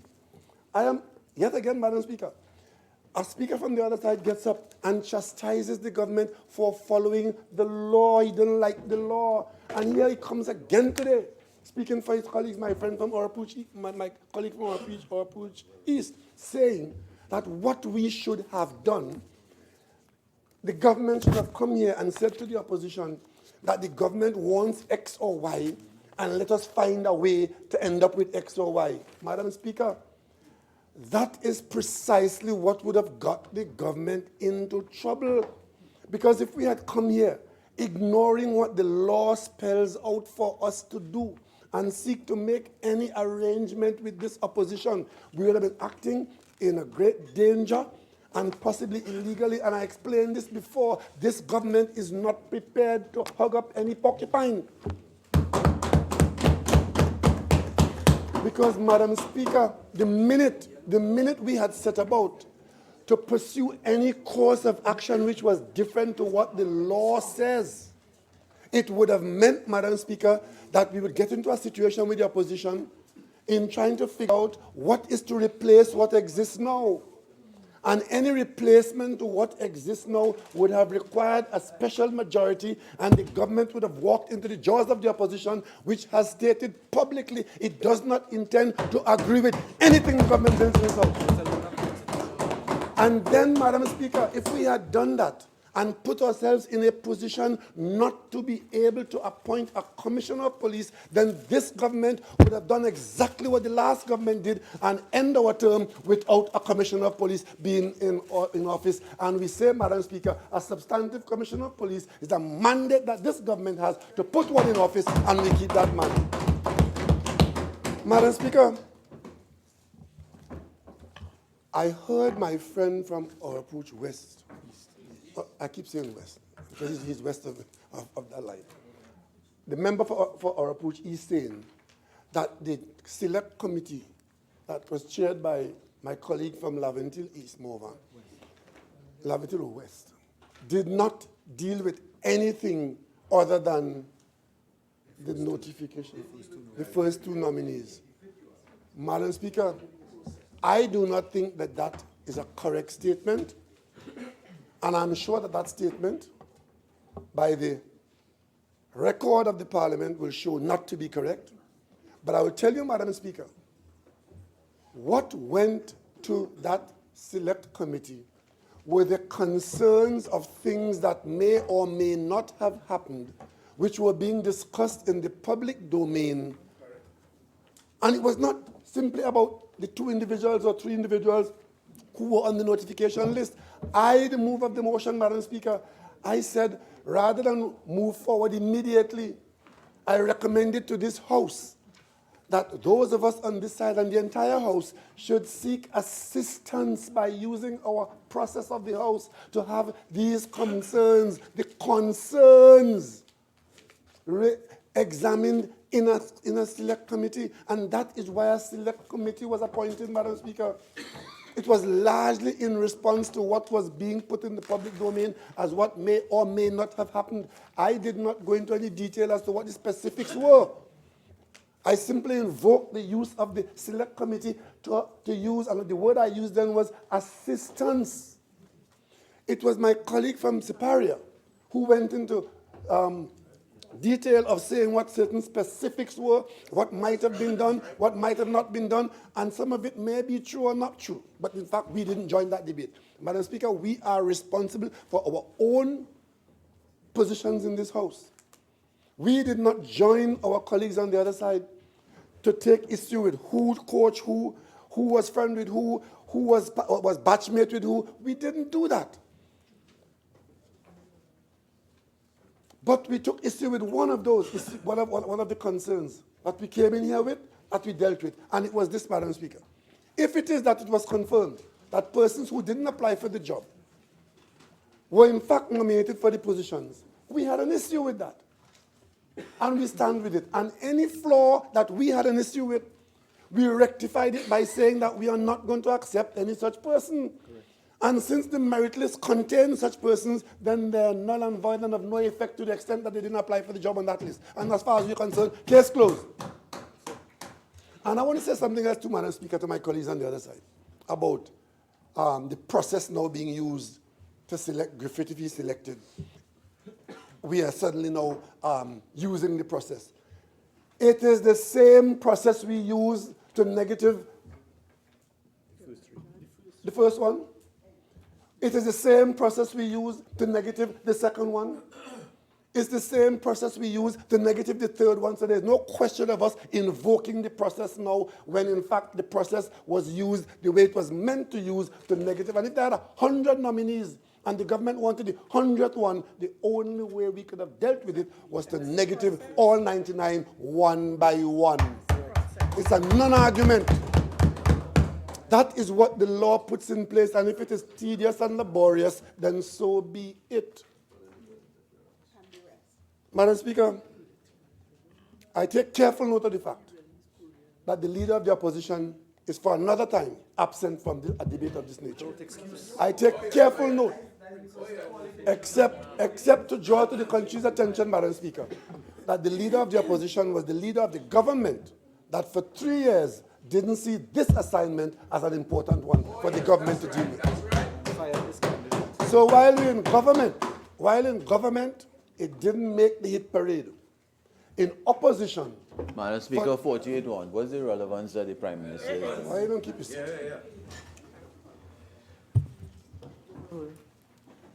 Prime Minister. I want to repeat it. While they were in government, this assignment of having a substantive commissioner of police was not important enough for a government for 3 years to have got a substantive commissioner of police appointed. So be it. That was your position. You didn't see it as important. We see it as important. We are now in government. You're in opposition. The matter is going through the House after a period of delay, as far as we're concerned. It's going through the House. And you couldn't even be bothered to show up. That tells you how important it is to you all. Member for Opuchis. 48-6, the member is implying that there's some other motive in the member for Siparia not being here. She's not on the doorstep waiting for you to call Parliament in the holidays. Member for Opuchis, I heard your objections. I overrule. And remember, when you do it, it's succinct. Okay? Please. Prime Minister. Madam Speaker, in the presentation of the member for Oropuch East, he did imply and in fact stated that there was some other process that could have been used. That may have found favor with the government, with the opposition or not. I don't know what the process is. Madam Speaker, in an exercise to appoint a commissioner of police under the laws of Trinidad and Tobago, under the Constitution, Madam Speaker, whatever you think of this process, there is no other process. How many times am I required to say that? And I wish that my colleagues on the other side would stop confusing the public who might pay attention to what you say. There is no other process. That's right.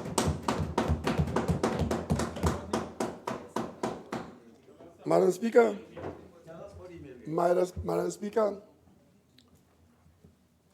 another major point made by the Speaker from Oropuch East is that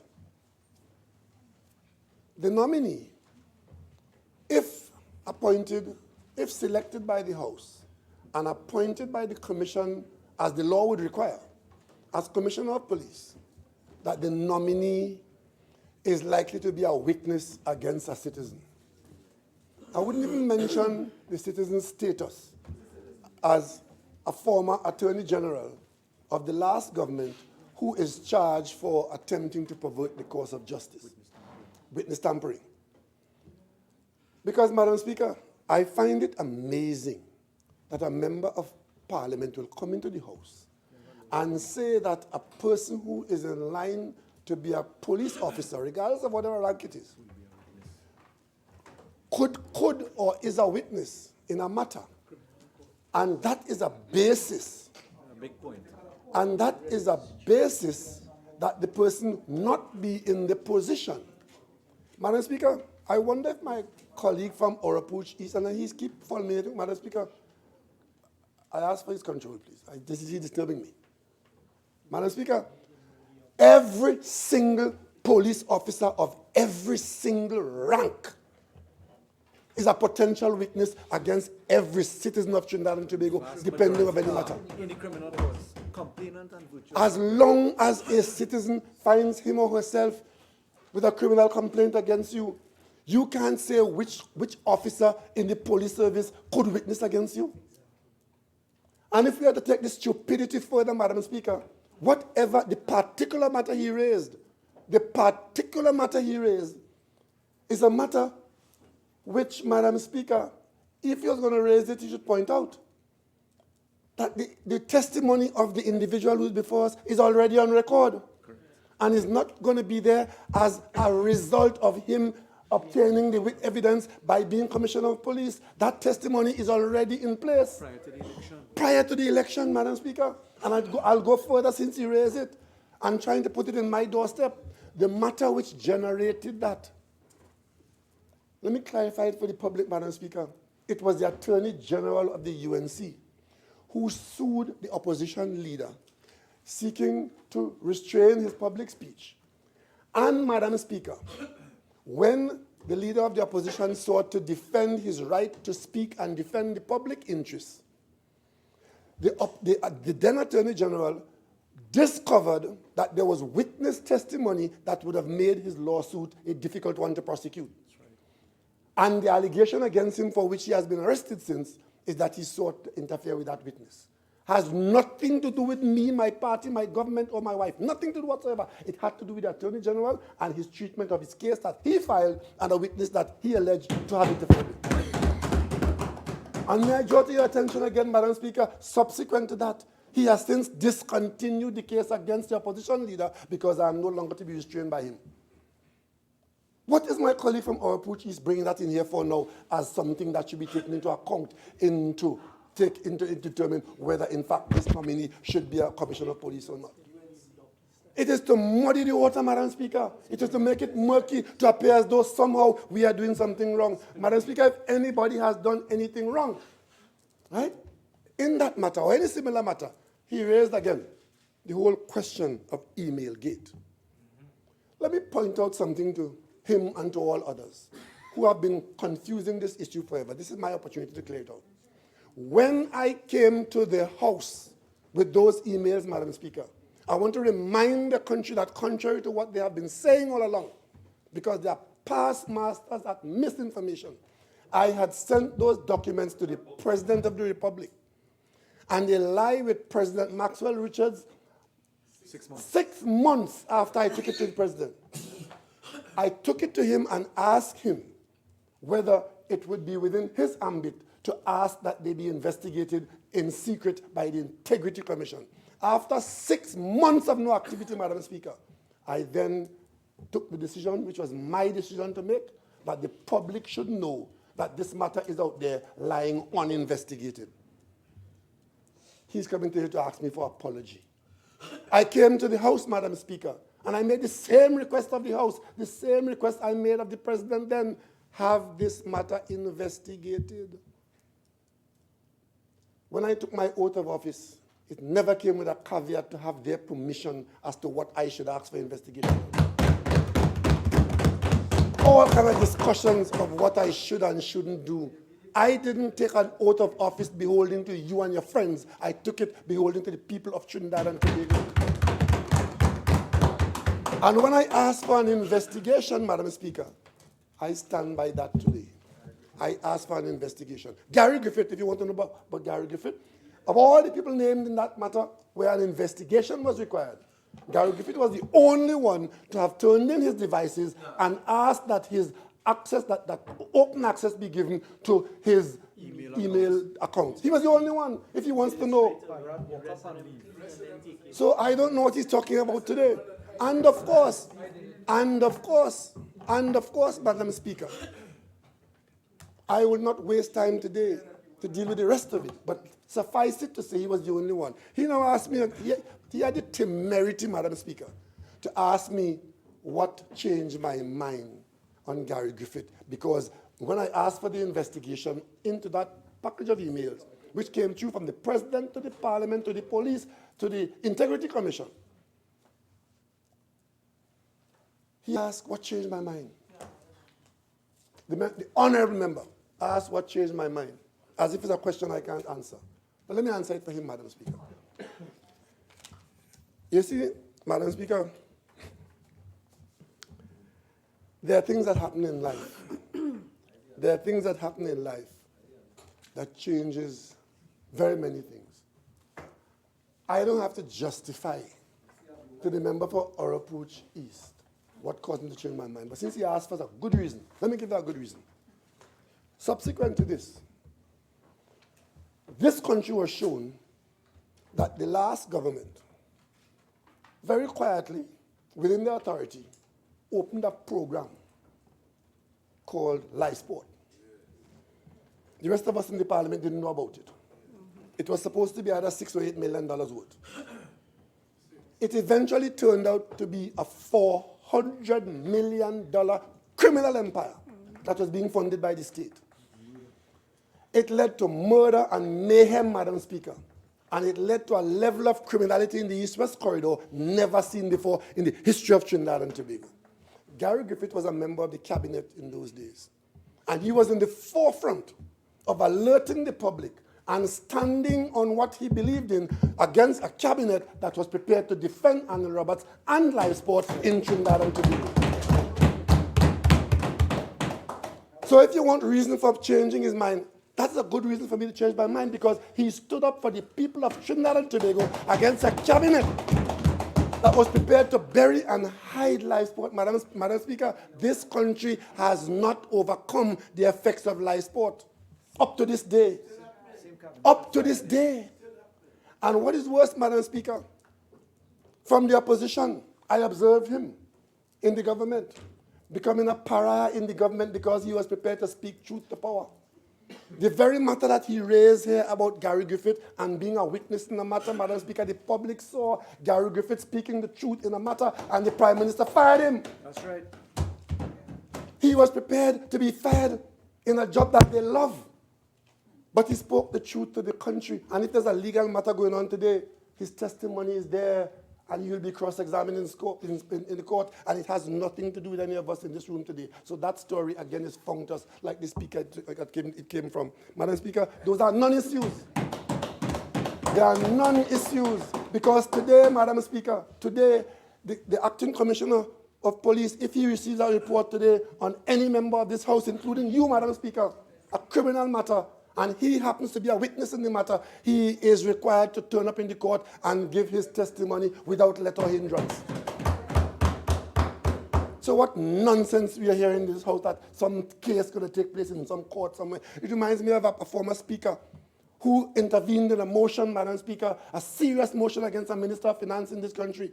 And the speaker in the chair came to the House with a document and waved it and said he got this from the judiciary, saying that the matter was sub judice, and on that basis the speaker ended the debate. Turned out to be a lie. And today, well, since Prime Minister, please just withdraw that. I'm sure you could find another one. Madam Speaker, gross unadulterated untruth. Madam Speaker, that's what our history is. Then, of course, in trying to he made heavy weather of the fact that I did not detain the Parliament for my full 45 minutes. Madam Speaker, one thing in me, ever since I came to Parliament in 1987 January, when I have nothing to say, I take my seat. I don't try to burn out the clock, run out the clock. This is not a basketball game where you run out the clock. You have something to say, you say it, or take your seat. My friend took long time to tell the country that I did not use up my 45 minutes and drew a conclusion from that. Madam Speaker, the reason why I did not go into any detail about Gary Griffith's qualification, Madam Speaker, is because it's circulated here, it's printed in the public domain, and Gary Griffith is very well known to all of us. So I didn't bother to spend much of my 45 minutes on that. I spent it on other matters that were useful to listeners. But of course, he drew a conclusion from that I am hiding something. I am hiding. Hiding what? What is there to hide? What is the reason for hiding? Madam Speaker, they were in this house saying that this process that we come to on a regular basis will end after a series of notifications and nobody will be selected. It didn't turn out that way. We are still going through the process. It may not turn out that way. I said so the last time. So all along when they were pretending to know what the government was going to do, they were very wrong. And now they're trying to figure out that we are supposed to tell them what our position is so they could find the position. All I will say, Madam Speaker, all I will say to them is that maybe they wanted to find out what the government's position is so they could have the opposite view. And because that is how they come to a position. The government say A, they say B. Government says Z, they say Y. Government says no, they voted for Stephen Williams. Government says no, we are not voting for Stephen Williams. The record will show they voted for the acting commissioner of police to be the commissioner of police. We disagreed, we have the majority, we move on. Today, our position is with us. And we are doing the government business. We're doing the business in full public view and live television. So what is there to hide? The very motion say, and if you don't believe us, then there's going to come a time when you're going to have to cast a vote as to whether the motion will be supported as read or whether we'll vary our position from what is read and against how we vote. But what's all this? Madam Speaker,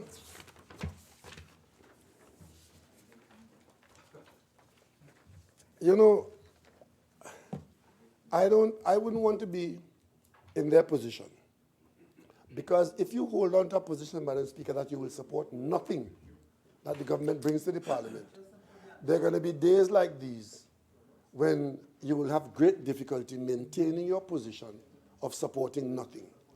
Every single time we come here, Madam Speaker, they invite us to change the position so that they could get to a position to obstruct the appointment of a commissioner of police. Today, Madam Speaker, we will not do that. Madam Speaker, it is our view that of the persons on the list, and well, before I go there, let me just clear up one thing. You see this story about the government had a position and the government now acting against the position. Madam Speaker, for the last time, because the motion ends today, for the last time, we spoke about our concerns up front on day one. Whatever position we may have had on the nature of the process, Madam Speaker, and it's all there, it's recorded all there. We are respectful of the legal advice which says that whatever you're saying, be mindful of the fact that the merit list is still in force. And that force comes from the Constitution. Like stick breaking the ears. The force of keeping the merit list in place. Even as we sent it back for review, those with the authority to review it, they reinforce a position in law that whatever you may think, the merit list remains in force and is in place. And insofar as we said no to 1, 2, 3, it was being done against that legal position where there's no other. So where is the story about the government changing its position? How many positions I've had, and I don't know since when whatever the Prime Minister say is indelible ink and nothing else. They don't listen to me and nothing else in this country. But on this occasion, the Prime Minister say, I am not the law in this country. I might be the Prime Minister, but the government's action is subject to the law, and you know that because we pass a law in this country. We passed a law here putting the minister to start the process. You went to the other arm of state and had it struck out because the judiciary said that the commissioner of police, even though it was the minister, even though we passed it here into law, it was struck down over there. And I said that, yeah, and that is why I'm not going to get any advice from you to do anything that is legal. It will. All those who feel that we are breaking or we have broken the law, the road to the courthouse is clear. And what I would advise is that as you go there and incur expenses, I trust that you'll find a way to pay taxpayers for the money you'll waste when you go there, because they have a habit of incurring expenses for taxpayers, and then when they lose these dotage cases, taxpayers don't get back any recompense. That's what they do. Make a career of that. The lawyers get well paid. The lawyers get well paid. Taxpayer gets the stiff. So all those who feel that the government in following the law is somehow exposed to the court and any jurisdiction there that will change what we have done, the doors of the court are open. Madam Speaker, Gary Griffith is the nominee today. Notification from the president. He is the fourth nominee. He's from a category of persons who the commission says is suitable for commissioner of police. He applied for the job. He is one of only two persons who applied for the job. The other one is the current acting commissioner, for which we gave reasons why we didn't support him. And having done so, person number 4 is Gary Griffith, a person, Madam Speaker, whose qualification is exemplary. And of course, there's one final point I want to make. There are persons who believe that because you were in the political arena, that you should not somehow be considered. Because once you enter the political arena or in government, you get leprosy. That is how this country has in fact been governed. In other jurisdictions with larger populations, persons who manage to serve in government or any similar position, they see them as valuable.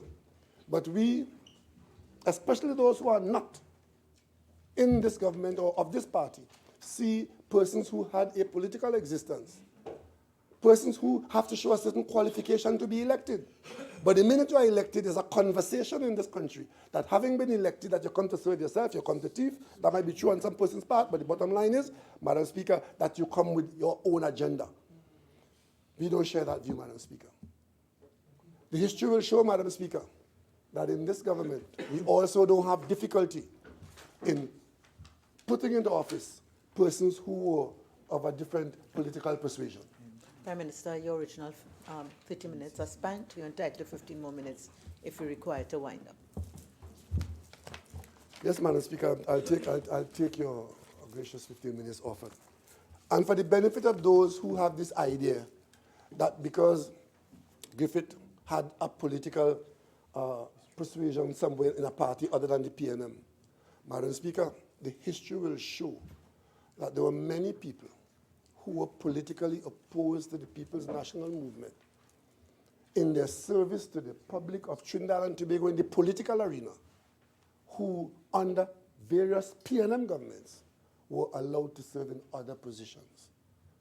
And for those young ones who may have been, and for those young ones who may not know our country's history, let me point out, Madam Speaker, that there was an opposition stalwart called Ashford Sinanan.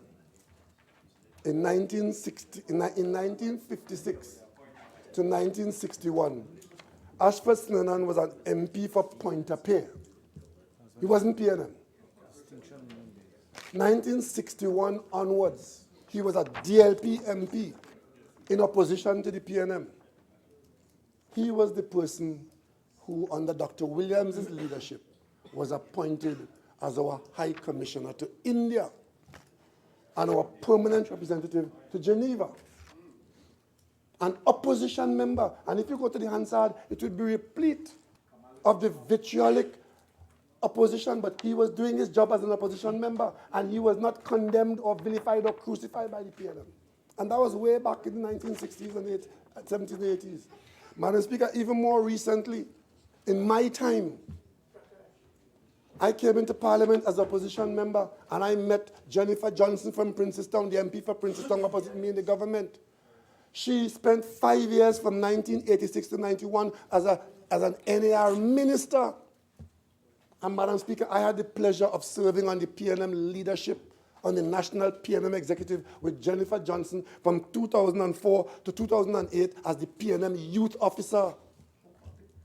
As the youth officer of the PNM, a former NAR minister. So we don't kill and condemn people because they serve in another party. It's all entirely up to you. Of course, there are some who want no part of whatsoever. Madam Speaker, today, even more currently, Madam Speaker, even as I speak to you under my stewardship in this government, I don't know if you know or the country knows, but appointed under this PNM government, the chairman of a major state enterprise NP from day one under this government has been a former UNC member of parliament. That doesn't disturb the country because that is too much of good news for you. Madam Speaker, we do that because we don't hold people the way you hold them.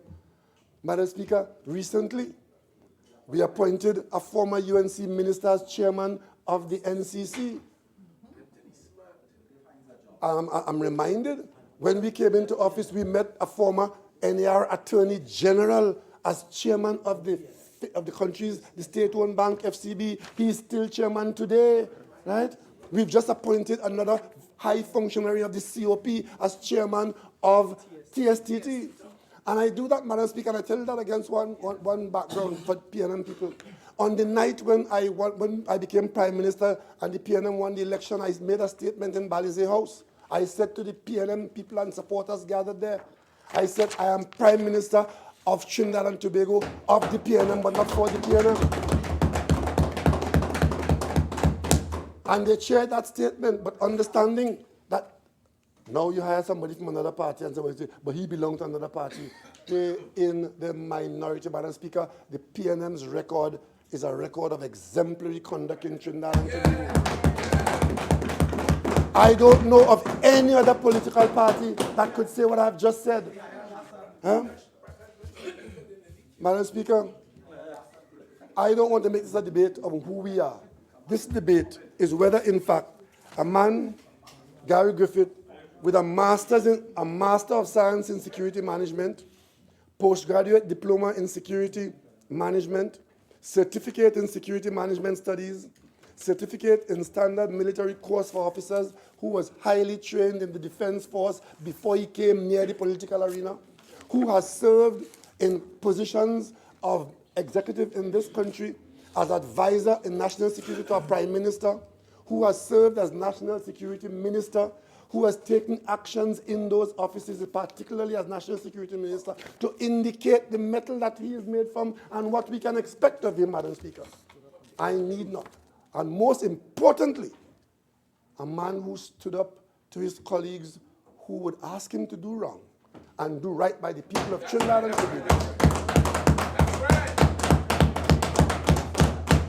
And Madam Speaker, on that basis and that alone, I have enough to ask my colleagues to do one thing.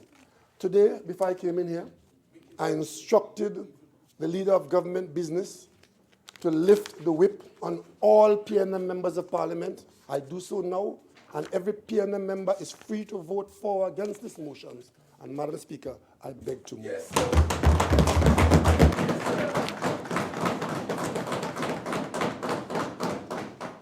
Member for Laventille West. Member for Laventille West. While I appreciate your exuberance, please remember where we are. Honorable members, the question is, be it resolved that the notification of the President of the nomination by the Police Service Commission of Mr. Gary Griffith to the Office of Commissioner of Police be approved. All in favor say aye. Aye. Any against? The ayes have it.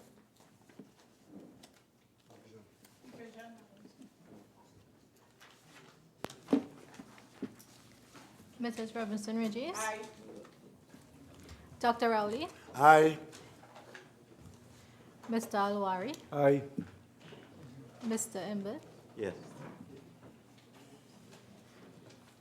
Mr. Hanks. Aye. Oh, Mr. Young. Yes. Mr. Hanks. Yes. Mr. Mitchell, Aye. Ms. Kudjo, Aye. Mr. Garcia, Yes. Mrs. Critchlow Coburn, Aye. Mr. Dillon, Yes. Mrs. Webster Roy, Aye. Dr. Gaspitoli, Aye. Dr. Francis, Yes. Mrs. Janet Smith, Aye. Ms. Olivier, Yes. Mr. Antoine, Aye. Mr. Leons, Aye. Mr. Smith, Yes. Mr. Lee, Abstain. Mr. Charles, Abstain. Dr. Rambachan, Abstain. Mr. Karim, Abstain. Dr. Tiwari, We abstain. Dr. Munila, Abstain. Mrs. Nuala Hussain, Abstain.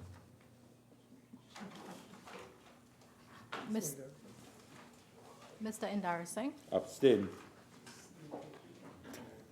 Mr. Ramadan, Abstain. Dr. Khan, Dr. Khan, Dr. Khan, Abstain. Dr. Budo, Abstain. Mr. Pare, Abstain. Mr. Singh, Abstain.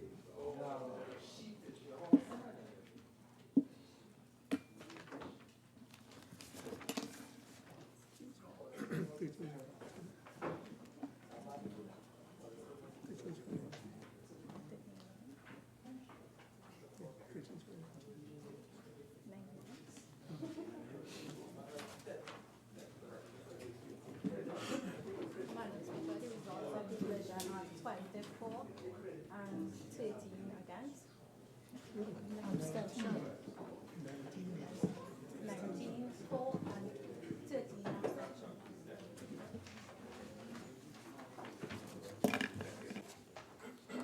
Honorable members, the vote upon the division is 19 members for, no members against, 13 abstentions. So the motion is carried.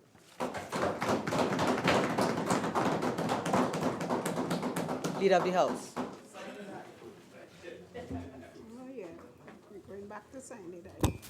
Madam Speaker, before I move the motion to adjourn, given the fact that in 2 days' time there will be the Emancipation Holiday, Madam Speaker, I'd like to take the opportunity on behalf of the government and on behalf of the PNM to bring emancipation greetings, Madam Speaker.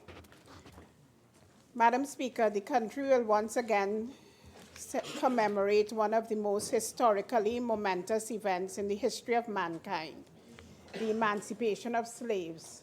And in Trinidad and Tobago, we have a holiday that commemorates this in 2 days' time. It is an event marked by tremendous celebrations throughout the country as we recall with pride the legacy built by and bequeathed to us by our ancestors. Such an occasion, Madam Speaker, affords us the opportunity not only to pause for a while and reflect on that legacy, but to also ask some deep and searching questions as to our capitalizing on that which we have inherited. Have we made it better? Have we deepened and strengthened the ties that bind us together? Have we made proud those ancestors who dared to hope and believe against all visible and invisible odds that a brighter and better day was possible? While there are indeed many success stories, both on an individual and communal level, of successful entrepreneurial pursuits, of academic and sporting excellence, of increased ownership of our ethnic ancestral moorings, The evidence around us seems to suggest as well that in many ways we have not responded as fully as we should, as our forefathers might have hoped. Whilst there are many who have excelled, there are far too many young black males who have chosen lifestyles that are inimical to their well-being, and our nation's prisons show that, Madam Speaker. Madam Speaker, despite our history, I believe now more than ever that whilst cynicism and apathy are choices, hope is the better choice. It is that deep-seated hope that echoed in the Negro spirituals and would later find voice in our own storytellers like the Mighty Sparrow's Slave and Bob Marley's Get Up, Stand Up for Your Rights. Trinidad and Tobago's continued, at times sporadic march forward demands a stubborn optimism that can only come from a place of renewed hope rather than apathetic ennui. As we commemorate the Emancipation event and celebrate our achievements, I wish to challenge the community of the descendants of slaves to note that as a community, we must understand the value of the sacrifice for the greater good. Remember that cynicism and apathy are the guardians of the status quo. And be aware that for success as the descendants of slaves, we must have dedicated organization as the only antidote. We thank those of the descendants of the enslaved who worked assiduously to ensure the development of our country of Trinidad and Tobago. The development of this country was well propelled only when all sectors of the society accept the reality of our present circumstances and their role in making it better. One way we can do that is to drink copiously from the legacy left by our ancestors. Emancipation, Madam Speaker, was never meant to be a static event, but an ongoing pilgrimage of freedom, growth, and achievement. As we celebrate Emancipation Day 2018, I pray that we may never let the atrocities and barbarism of slavery define us, but rather live each day with the stubborn optimism of those giants who walked before us with pride, with dignity, and more so with hope. Madam Speaker, on behalf of the government of the Republic of Trinidad and Tobago, on behalf of the People's National Movement, I wish the national community a happy and hope-filled Emancipation 2018. Thank you very kindly, Madam Speaker. Honourable Member for Naparima. Thank you, Madam Speaker. This year we celebrate the 180th anniversary of the emancipation in Trinidad and Tobago. We show respect for, honor, and celebrate the sacrifices and the lives of those who faced untold hardships and immense deprivations, and who nevertheless fought for justice and the right to be free men and women, and who bequeathed to us this same right centuries later. In 1985, Trinidad and Tobago became the first country in the world to declare a national holiday to commemorate the abolition of slavery 147 years before. Africa has greatly influenced our language, our food, our folklore, our music, our sport, and culture, and has left a legacy that has indelibly shaped our unique Trinbagonian identity. Our pilau, sauce, pone, kuku, chili bibi, seasonings, callaloo, cowheel soup, and bacon shark bear unmistakable reminders of our African heritage. But slavery brought untold hardships, the effect of which are still with us today. Afro-Trinidadians and Tobagonians were brought here against their will. many of the 15 million or so who left West Africa never arrived. Their various religions were destroyed. However, their faith in God grew and prospered. Family life was destroyed, and husbands could do nothing to prevent their wives and children being sold and transported elsewhere. If a slave owner fell in love with your wife, there was absolutely nothing a husband could do. And survival in such circumstances required an emotional disconnect from one's family. And the legacy of this detachment still exists in the pervasiveness of single-parent households. When slavery was abolished, it was the slave owners, not the slaves, who were compensated. Slavery has left a legacy of Afro-Trinis, in particular males, being less family-oriented than other groups. This has resulted in young Afro males existing in many cases without a consistent male figure, as evinced in Edith Clark's book entitled My Mother Who Fathered Me. This problem was exacerbated in the 1970s when many of our women who were pivotal to the survival of local families migrated to the United States and Canada in disproportionate numbers, leaving behind what has become known as the missing generation, who are the underprepared parents and grandparents of today's youth. The not well thought out shift system of the early 1970s meant that many of these barrel children were not properly supervised in the secondary school system, which failed to pick up the slack of the missing mothers. So if we are brutally frank, and this is what we are about today, Afro-Trinis are not well represented in the top 100 performers of the SEA and other exams. We are disproportionately overrepresented in our prisons and comparatively underrepresented in business and the professions. Today, very, very few Afro-Trinis own supermarkets, hardware stores, or small, medium businesses. We are mostly missing and invisible when we speak about the immensely powerful 1%.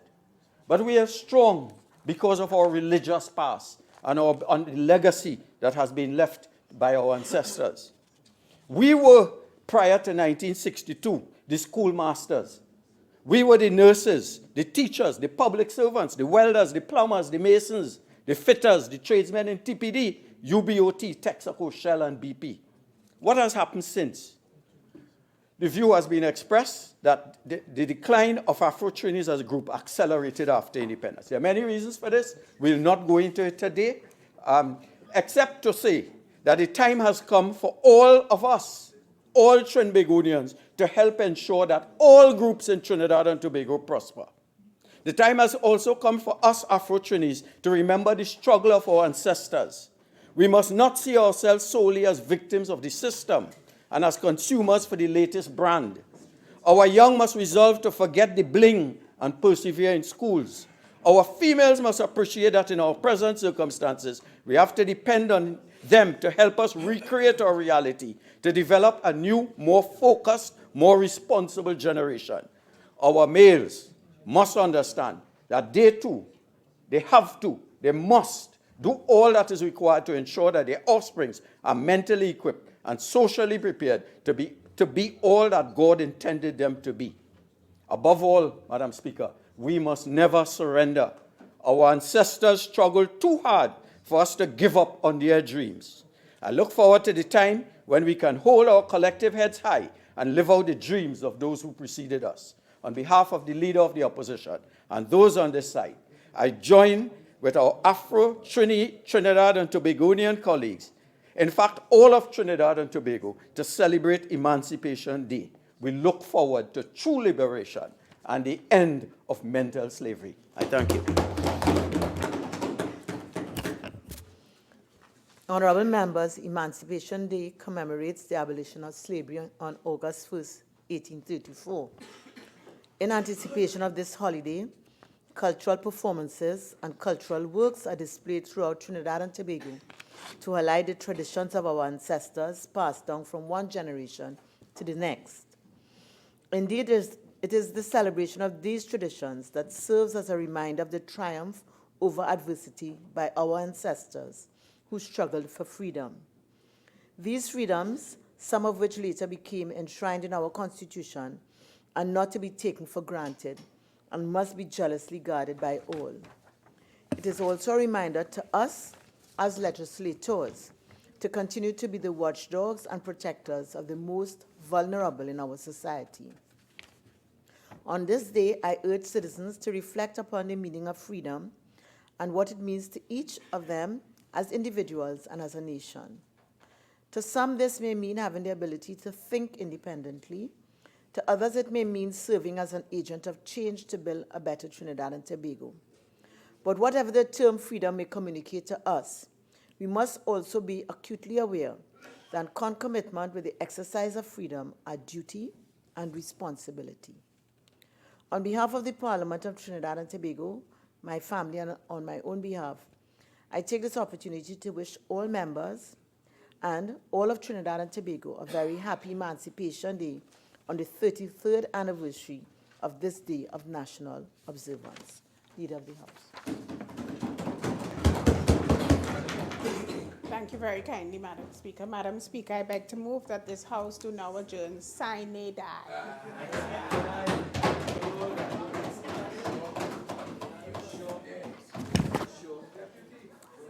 Honorable members, the question is that this House do now adjourn on a date to be fixed. All in favor say aye. Any against? The ayes have it. This House now stands adjourned on a date to be fixed.